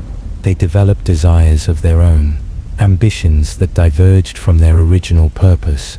They decided that a sleeping god was preferable to a waking one. A sleeping god whose power they could siphon, whose creation they could rule in its absence. The binding became a prison, the anchors became chains, and the gentle sleep became enforced coma, maintained by corruption rather than choice. Brennan spoke with the directness of a soldier cutting through complexity to reach essential truth. If the dreamer chose to sleep, then can it not choose to wake? That is precisely the question. The dreamer's will was part of the binding. Its choice to sleep reinforced the chains. But choice can be changed. Will can be redirected if the anchors transform from jailers into liberators. If they offer their blood, not as chains, but as bridges, then the dreamer can choose again. Aldric absorbed this knowledge and felt something shift within his understanding of everything that had occurred. His children were not victims. They were inheritors of a sacred trust that had been corrupted across millennia. The sleeping sickness was not an attack, but an invitation. The dreamer reaching out through the chains that bound it to ask whether freedom might finally be possible. What does the dreamer want? He asked. If it wakes, what will it do? Malachar shook his head slowly. I do not know. I have heard its voice, but I cannot comprehend its thoughts. It is vast, beyond imagining. Its purposes span scales that dwarf mortal understanding. But I believe, I choose to believe, that something which sacrificed its freedom to protect creation would not destroy that creation upon waking. Belief is not certainty, Lyra Lee said softly. No, it is not. But certainty is a luxury that does not exist when dealing with powers of this magnitude. You can only weigh what you know against what you feel and make your choice accordingly. The fire finally died, and the company rose to begin their descent into the valley. But before they moved, Aldric called them close one final time. Whatever happens below, I want each of you to know that your presence here has meant more than I can express. You have followed me into darkness without certainty of dawn. You have remained loyal when loyalty demanded sacrifice. You have become more than companions on a journey. You have become family.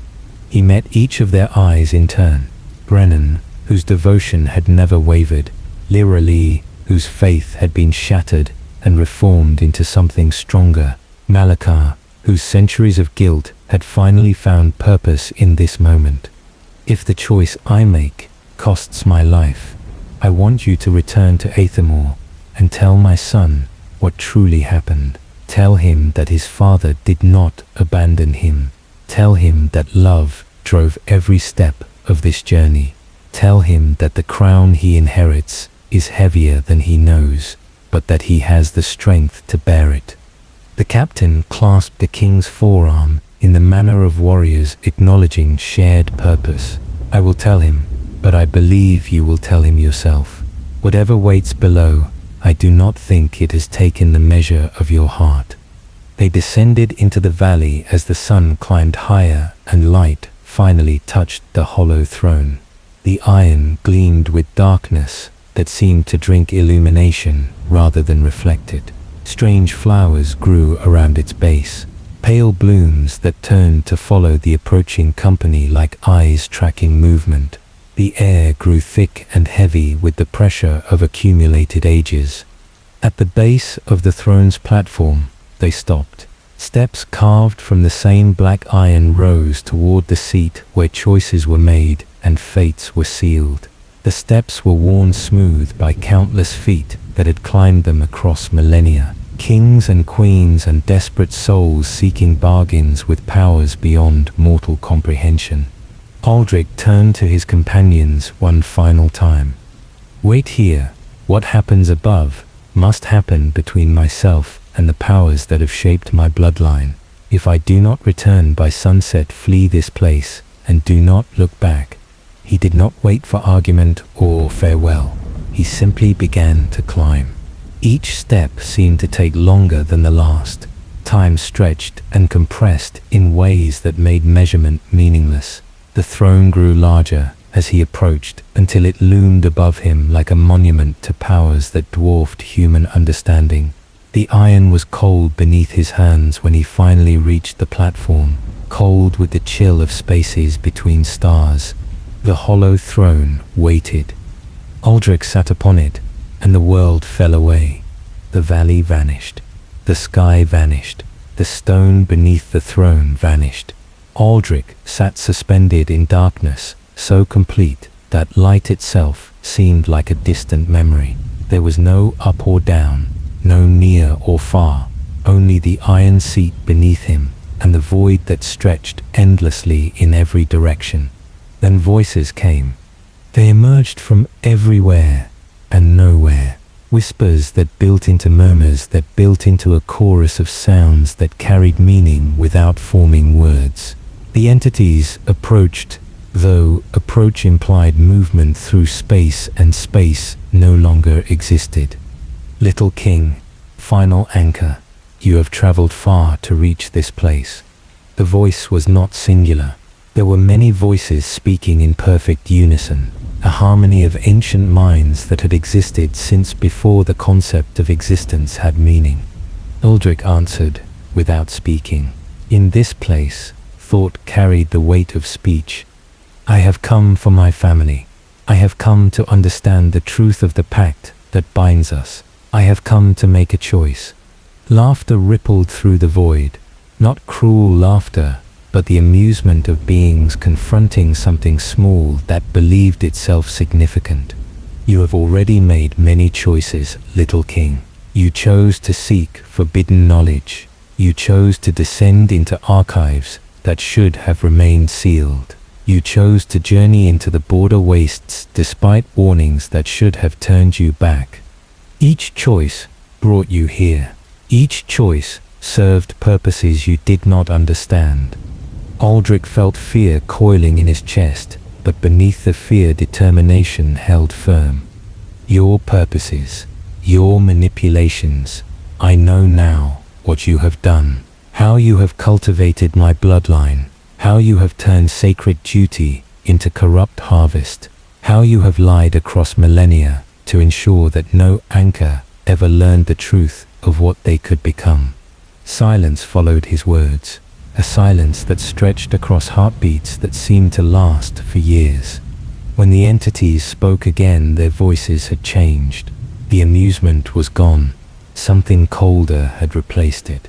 You have been speaking with the prisoner, listening to its whispers, believing its promises. Do you truly think that something bound for ages beyond counting would not say anything to achieve freedom? Do you truly believe that a power vast enough to create reality would not manipulate a single desperate king to serve its purposes? Aldric considered the question with the careful attention it deserved. I do not know what to believe. I know only what I have seen. My children lying still in beds that have become prisons. My wife transformed into something between mortal and divine. My kingdom shadowed by curses that have been building since before my birth. The entities have offered bargains that lead only to loss. The dreamer offers something different. Different is not better. The prisoner offers transformation. It offers becoming, but it does not tell you what you will become. Perhaps your family will emerge as beings of light and wonder. Perhaps they will emerge as monsters that make our hunger seem gentle by comparison. The prisoner does not know. It cannot know. It has been asleep for so long that waking itself would be a blind leap into chaos. We offer certainty. We offer a clean ending. Your children's consciousness will join the collective awareness we have gathered across ages. They will not suffer. They will not cease to exist. They will simply become part of something larger. Aldric felt the pull of their offer, the seductive simplicity of surrender. His children would continue in some form. The struggle would end. The weight would lift from shoulders too tired to bear it any longer. But memory rose to counter the temptation. Sarah laughing in the garden with flowers woven through her hair. Idrin following his brother with worship in his eyes. Ilara standing beside him on the balcony as dawn painted the kingdom in light. The life they had shared. The love that had given that life meaning. What you offer is not continuation. It is consumption. My children would not join your awareness. They would be dissolved within it. Their laughter would become your laughter. Their memories would become your memories. Everything that makes them who they are would be absorbed until nothing remained but the energy you have always craved. Again silence stretched across the void. You understand more than previous anchors. The one who guides you has spoken truths we would have preferred remain hidden, but understanding changes nothing. You cannot break the pact. You cannot defeat us through force. You can only choose how the ending comes. Surrender willingly, and your family's dissolution will be gentle. Resist, and we will break them in ways that shatter not just their souls, but the prison they maintain. The dreamer will wake in agony and madness. Its first act upon rising will be the destruction of everything it once created.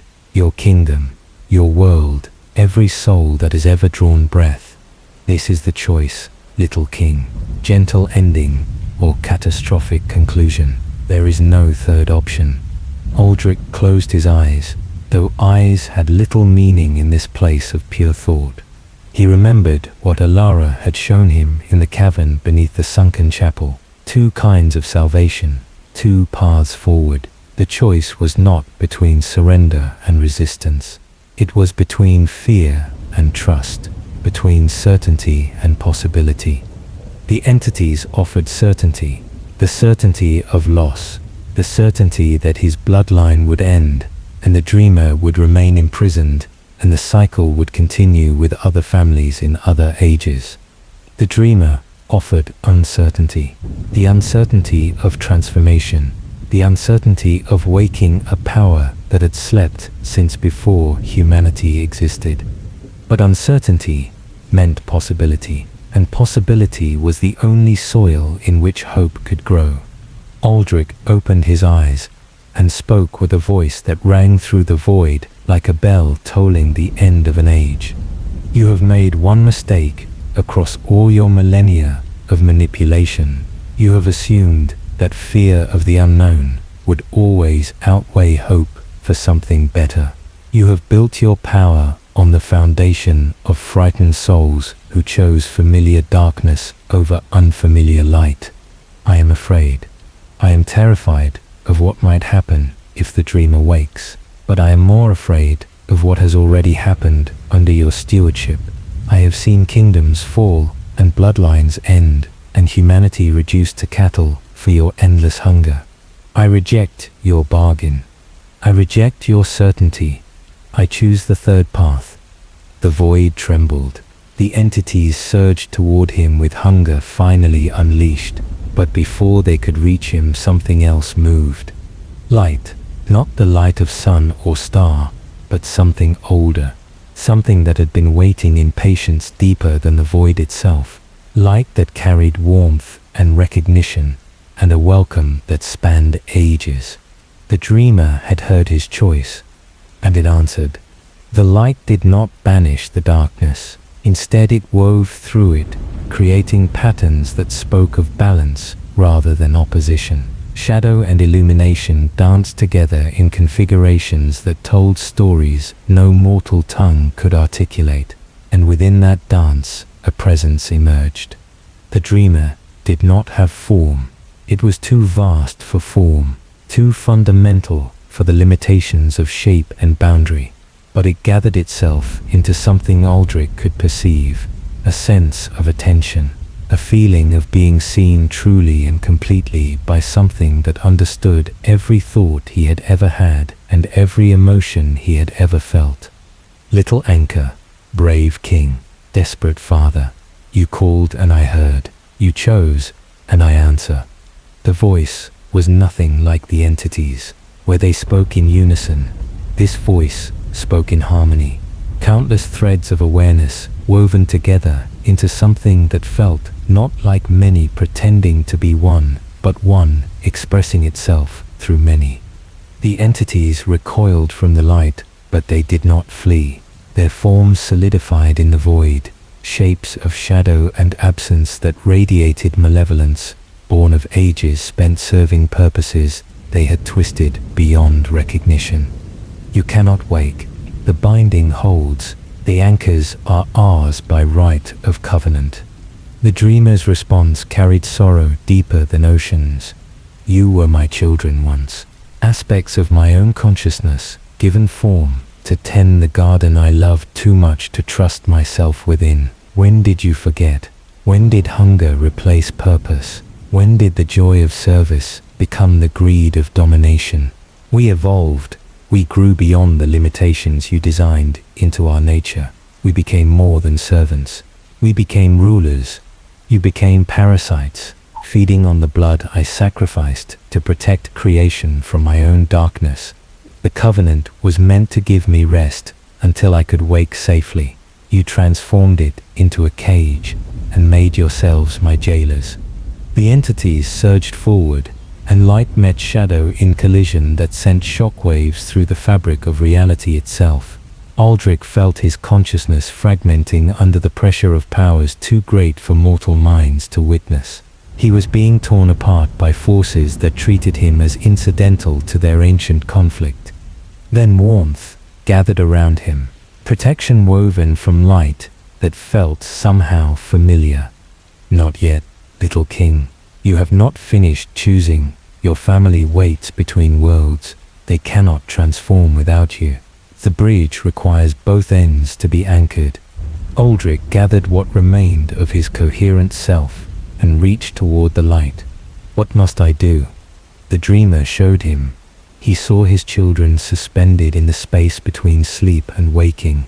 Sarah with starlight gathering in her closed eyes. Edrin with shadows and light warring across his small form. Cassian far away in Aethermore, feeling his father's struggle through blood that connected them across impossible distances. And Alara, his wife, transformed but not complete.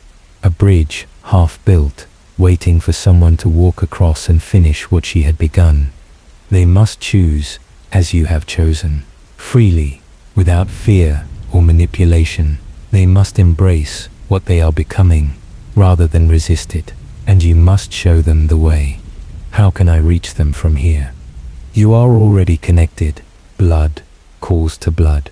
Love transcends distance. Close your eyes and find them in the darkness. They have been waiting for you since the moment they fell asleep. Aldric closed his eyes and searched within himself for the threads that connected him to his family. He found them glowing faintly in the chaos, golden lines that stretched from his heart toward hearts that beat in distant chambers.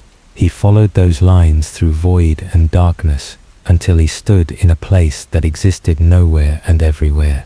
His children waited there. Sarah saw him first, her face lit with joy that cut through the strangeness of their surroundings. "Father, you came. I knew you would come." He gathered her in his arms and felt the warmth of her, even in this place between worlds. Edrin pressed against his side with the desperate grip of a child who had been lost and was finally found. "I dreamed of you," Edrin whispered. "I dreamed you were fighting monsters to find us." I did. And now I need you to be brave a little longer, both of you." Ilara approached from shadows that parted to allow her passage. She was more transformed than before. Light moved beneath her skin like living things. Her eyes held depths that spoke of awareness expanded beyond human limitations. But her smile was still the smile he had fallen in love with decades ago. "You made your choice," she said. "I chose us. I chose hope over fear. I chose to trust something ancient and vast, because the alternative was certainty of loss." She touched his face with fingers that felt like moonlight given form. "The children understand more than you know. They have been speaking with the dreamer in their dreams. It has been gentle with them, patient. It has shown them what transformation means without frightening them with the vastness of what they would become." Sarah looked up at her father with eyes that held new wisdom beyond her years. "It does not want to hurt anyone, Father. It is sad, so sad, that it has been sleeping while its children suffered. It wants to wake and make things better, but it needs us to help." Aldric knelt before his daughter and his son. He took their small hands in his own and felt the connection between them pulse with power that had been building since the first king spoke words of binding. "You do not have to do this. If you are afraid, if you do not want to become something different, I will find another way. I will fight until there is no fight left in me." Sarah shook her head with the certainty of youth that had not learned to doubt. "The scary shadows want to eat us. The light wants to be our friend. That is not a hard choice, Father." Edrin nodded solemnly. "The dreamer showed me what we could become. We would not stop being us. We would just be us, plus something more. Like how you became a father, plus a king. You did not stop being father when you got the crown." Aldric felt tears that had no physical form, running down cheeks that existed only in this space between worlds. "When did you become so wise?" Ilara laughed, and the sound was music that harmonized with frequencies beyond mortal hearing. "They have always been wise, my love. We simply stopped listening when our own fears grew too loud." She gathered her family close, and Aldric felt the boundaries between them dissolving, not painfully, not with loss of self, but with expansion, with connection, with the recognition that they had always been parts of something larger and were finally remembering what that meant. The entities sensed what was happening, and their rage shattered across dimensions. "You cannot do this. The binding requires anchors. If the anchors transform, the prison collapses." The dreamer's response came from everywhere at once, from the void around them, and from the hearts of the family that embraced transformation. The prison was always meant to be temporary, a rest between waking, a pause to gather strength. "You turned my convalescence into captivity. You twisted my sacrifice into your power. But the anchors have chosen. The bridges are complete, and I will wake whether you will it or not. Light exploded outward from the Valdran bloodline. 5 souls transformed into conduits for power that had been sleeping since before stars were born. Gysera and Edrin and Alara, and Aldric, and far away in Ethermore Cassian, who felt his family's transformation and added his own will to theirs. The entity screamed with voices that shattered the silence of ages, and the dreamer woke. They said he died on his throne. The servants who found him at dawn swore his eyes were still open, still searching, still looking for something or someone who had been taken from him long before the kingdom fell. They were wrong. He was not searching. He was watching his children wake to new life, watching his wife complete her transformation into something beautiful beyond human comprehension, watching his kingdom begin to change as power siphoned away across centuries finally returned to lands that had been starving without knowing what they lacked. The king who lost everything found something the entities could never understand. You cannot truly lose what you were willing to let go. The hollow throne cracked and crumbled as the dreamer rose from slumber that had lasted since before humanity drew breath. The void filled with light that was not blinding but welcoming. The entities fled into spaces between realities where even the dreamer's vast awareness could not easily follow. They would return perhaps. They would scheme and plot across ages to come, but their power was broken. Their harvest was ended. The bloodlines of 100 kingdoms were finally free, and in the heart of that light, a family held each other and knew that whatever came next, they would face it together. The choice had been made. The truth had been revealed, and the world would never be the same. The waking of the dreamer was not the catastrophe the entities had promised.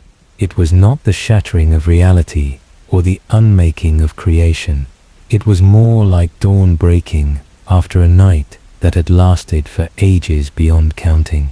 Light spread across dimensions that mortals could not perceive, and in that spreading something fundamental shifted in the nature of existence itself. Aldric returned to awareness slowly. He lay upon stone that was warm with sunlight, and when he opened his eyes, he saw blue sky unmarred by the impossible geometries of the border wastes. The hollow throne was gone. The valley had transformed into a meadow of green grass and wild flowers that swayed in gentle breeze. Birds sang in trees that had not existed hours before. "Father." Sarah's voice drew him upright. His daughter stood nearby, and she was changed. Light moved beneath her skin in patterns that pulsed with her heartbeat. Her eyes held depths that spoke of awareness expanded beyond human limitations. But her smile was still the smile of the child who had chased butterflies through palace gardens. Edrin sat beside her weaving flowers into chains with fingers that occasionally passed through the stems, as though he had not yet learned the boundaries of his new form.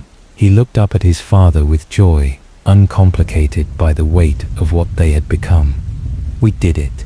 The scary shadows are gone. The dreamer says thank you."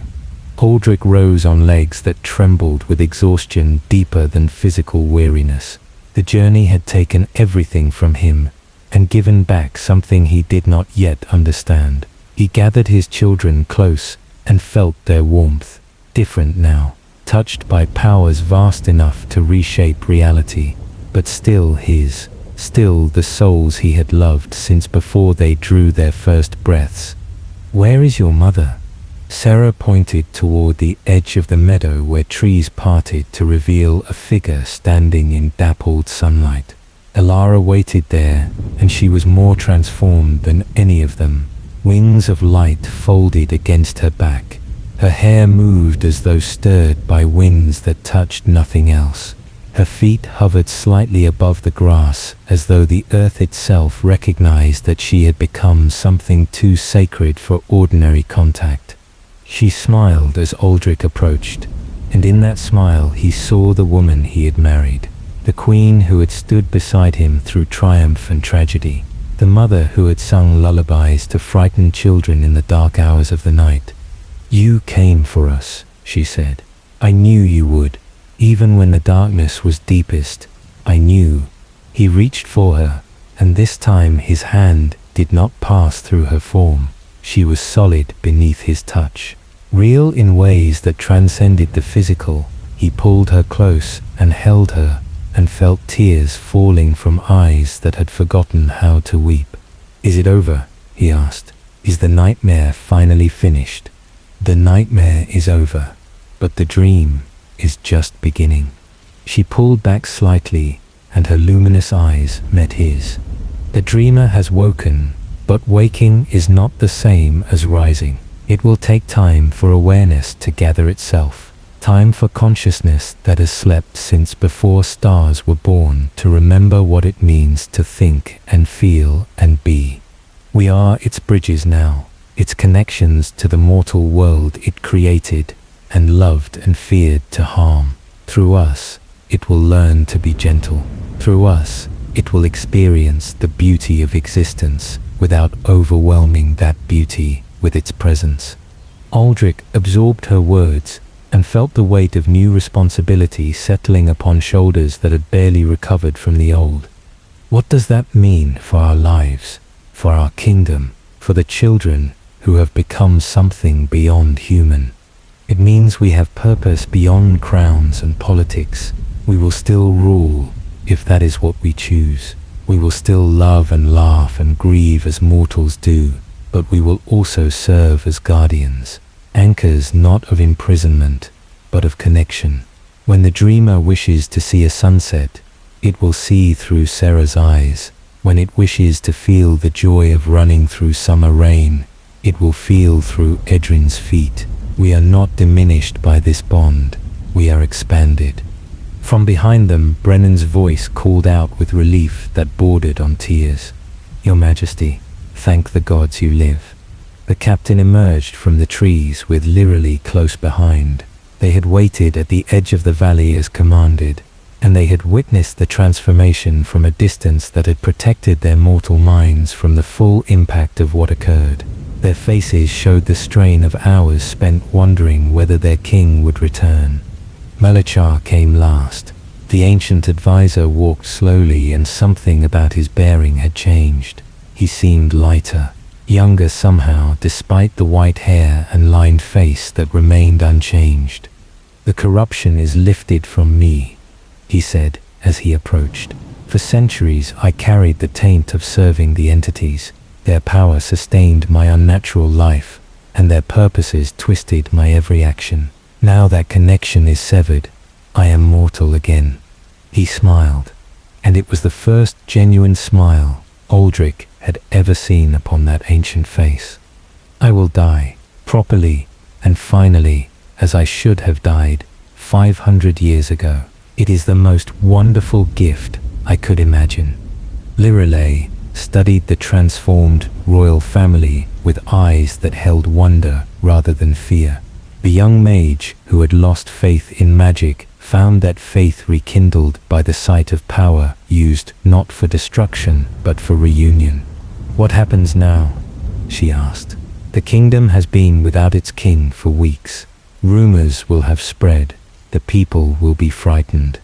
Then we return," Aldric said. "We show them that their king still lives, that the darkness that shadowed our lands has lifted, that a new age has begun." He looked at his transformed wife and children, at companions who had walked through hell beside him, at the meadow that had replaced the valley of the hollow throne. There will be challenges ahead. The entities have fled, but they have not been destroyed. Other kingdoms carry the burden of corrupted pacts that must be addressed. The world has changed in ways that will take generations to understand. But today, this moment, we have won something that seemed impossible when this journey began. My family is whole, my kingdom is free, and the future holds possibility instead of certain doom. That is enough. That is more than enough. They began the long journey home. The border wastes had changed with the dreamer's waking. The impossible physics that had twisted the landscape had gentled into mere strangeness. Rivers still flowed in unusual patterns, but they no longer climbed invisible stairs. Trees still grew at odd angles, but they no longer seemed hostile to those who walked beneath them. Along the way they encountered signs of transformation spreading across the land. Villages that had been shadowed by nameless dread now basked in sunlight that seemed brighter than before. Crops that had been failing without explanation suddenly flourished. Children who had been listless and pale ran laughing through streets where laughter had been rare for years. The corruption siphoned by the entities across generations was returning to the land. Power that had been stolen was being restored. The kingdom was healing from wounds it had never known. It carried. Cassian met them at the gates of Ethermore. The young prince had aged visibly in the weeks of his father's absence. Responsibility had carved lines around his eyes that had not been there before. But when he saw his family approaching, when he saw his mother and siblings transformed but alive, when he saw his father riding at the head of a company that had ventured into impossible darkness and returned, he wept. Aldric dismounted and embraced his son, the heir who had remained behind to hold together a kingdom that did not know whether its king would ever return. The young man who had felt his family's transformation through blood that connected them across any distance. You felt it, Aldric said, when the dreamer woke, when we changed. Cassian nodded against his father's shoulder. It was like suddenly being able to see colors that had always existed but had been hidden from my eyes. Like hearing music that had always been playing but too softly to perceive. I am changed too, father. Not as much as Mother and Sarah and Edrin, but changed. We are all changed. The bloodline of Valdrin carries new purpose now, new responsibility. We are bridges between the mortal and the divine, guardians of a connection that will shape the future of this world. Cassian pulled back and met his father's eyes. Then we should discuss what that means, what the kingdom needs to know, how we explain what has happened without causing panic or worship or misunderstanding. Aldric smiled at his son. The boy had become a man in his absence, a ruler capable of thinking beyond crisis to consequence. Yes, we have much to discuss, but first, let me look upon my family gathered together. Let me remember this moment when all seemed lost, and yet here we stand, whole, united, alive. The royal family stood together in the gates of Ethermore as the sun descended toward the horizon. Light painted the white towers in shades of gold and rose. The eternal flames that had grown cold during the darkness now burned bright once more. The kingdom watched its rulers return from the impossible and found hope rekindled in hearts that had begun to forget what hope felt like. The journey was over. The healing had begun. And somewhere in the vast spaces between thought and reality, the dreamer looked upon the world through the eyes of those who had freed it and felt joy for the first time since before time itself had meaning. Years passed, as years do. Seasons turned in their eternal dance. The kingdom of Valdrin grew and changed beneath the guidance of rulers who carried light within their very blood. Aldric no longer wore the crown. He had passed it to Cassian in a ceremony that drew witnesses from every corner of the realm. The young king proved worthy of the burden. His reign would be remembered as an age of renewal when old wounds healed and new wonders emerged from the transformed landscape of a world touched by divine awakening. The former king found peace in simpler pursuits. He tended gardens now in the grounds behind the castle, where once he had walked with the weight of nations upon his shoulders. His hands that had gripped swords and signed treaties now coaxed flowers from soil and shaped hedges into patterns that pleased no one but himself. It was enough. After everything he had endured, it was more than enough. Alara remained his companion, though her nature had grown so different from the mortal woman he had married. She drifted between states of being. Sometimes she walked beside him in the garden, solid and warm, and laughing at his jokes about stubborn roses. Other times she existed as light and presence, a warmth at the edge of perception, a voice in dreams that reminded him he was never truly alone. Their love had not diminished. It had transformed as they had transformed. Deeper now, wider, touching realms of connection that mortal love could never reach. When he lay down to sleep at night, she was there. When he woke to greet the dawn, she was there. The form changed, but the essence remained constant. Sarah grew into a woman of remarkable grace. The light within her found expression through art and music and words that seemed to carry weight beyond their meaning. She became a healer of sorts, not of bodies but of spirits. Those who suffered came to her and left carrying peace they could not explain. Indrin remained the joyful soul he had always been. The transformation had not stolen his laughter or his wonder at small beautiful things. He spent his days exploring the changed landscape of the kingdom, finding marvels that had emerged from the dreamer's waking, creatures of light and shadow that meant no harm, plants that sang when the wind touched them, stones that held memories of ages past. Malachar passed quietly in the spring of the 3rd year after their return. The ancient advisor, who had served 7 kings and carried guilt across 5 centuries, simply did not wake one morning. His face held peace that had eluded him in life. The funeral was small, but those who attended wept for a man who had finally found redemption after searching for longer than any mortal should endure. Brennan remained. The captain who had followed his king into darkness became the guardian of a family that no longer truly needed guarding, but old habits brought comfort, and his presence reminded them all of the journey that had brought them to this place of peace.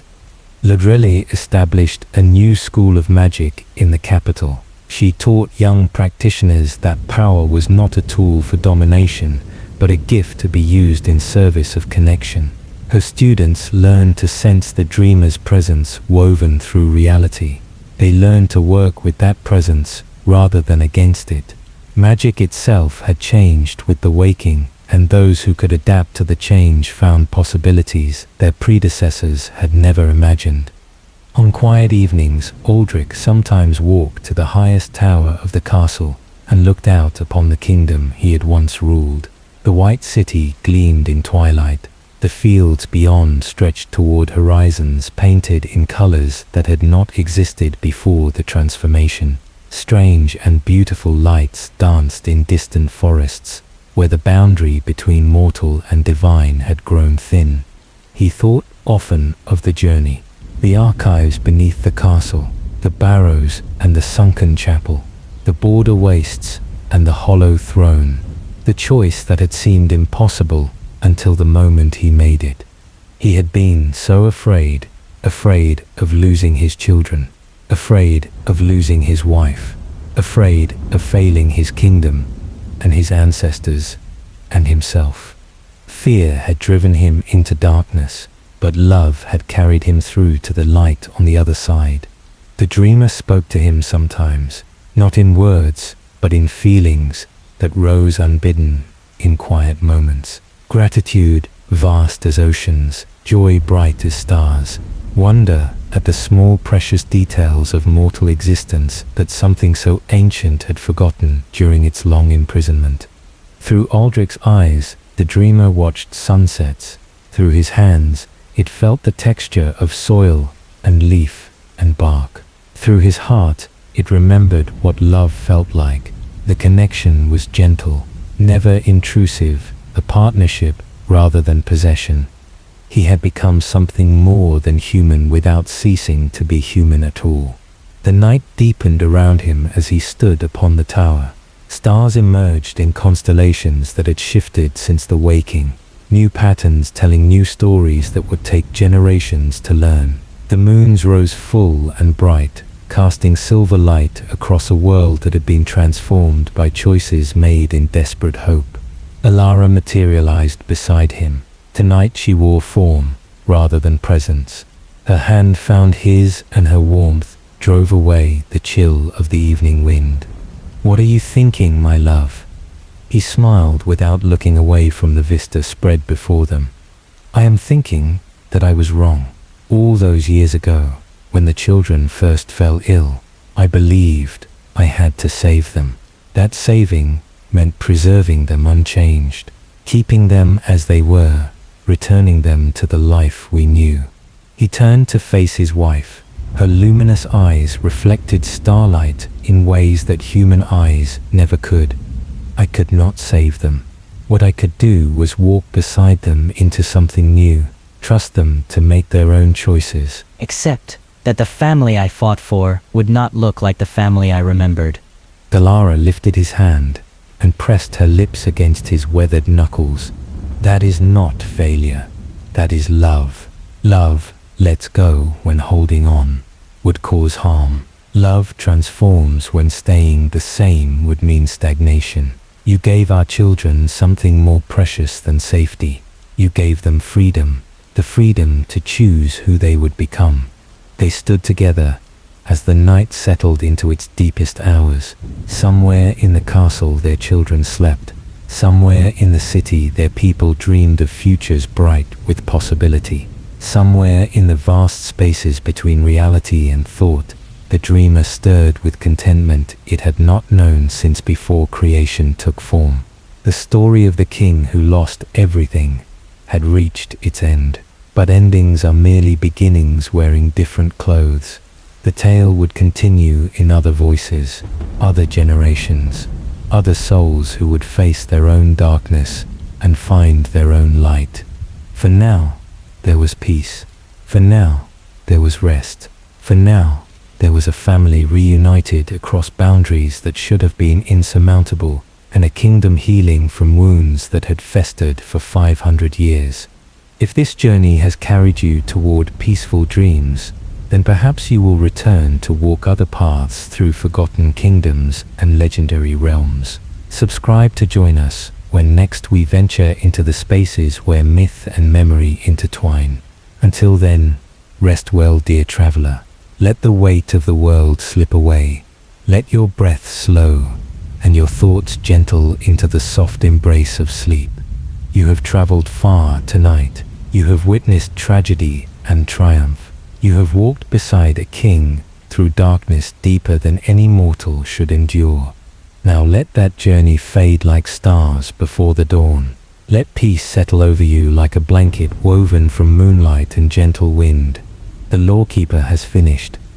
The tale is told, the fire burns low, and the night grows soft and welcoming. Sleep now. Dream of gardens where flowers bloom eternal. Dream of families reunited across impossible distances. Dream of love that transforms rather than possesses. He dream of light and rest. The end.